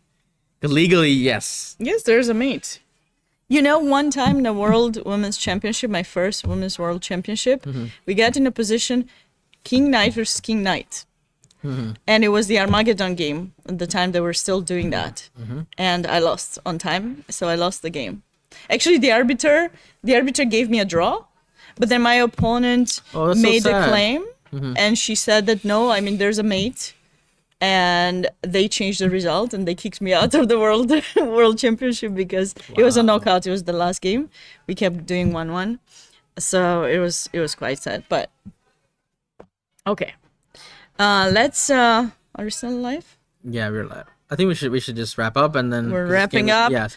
We hope you'll join us at 1:30 p.m. Eastern time. Yes. Have a wonderful absolutely. rest of your day, and if you're a son, make sure, or a daughter, make sure you wish your moms happy Mother's Day. Absolutely. And happy Mother's Day to everyone. Have a wonderful rest of All your right, day. guys, See you at guys 1:30. soon. Goodbye.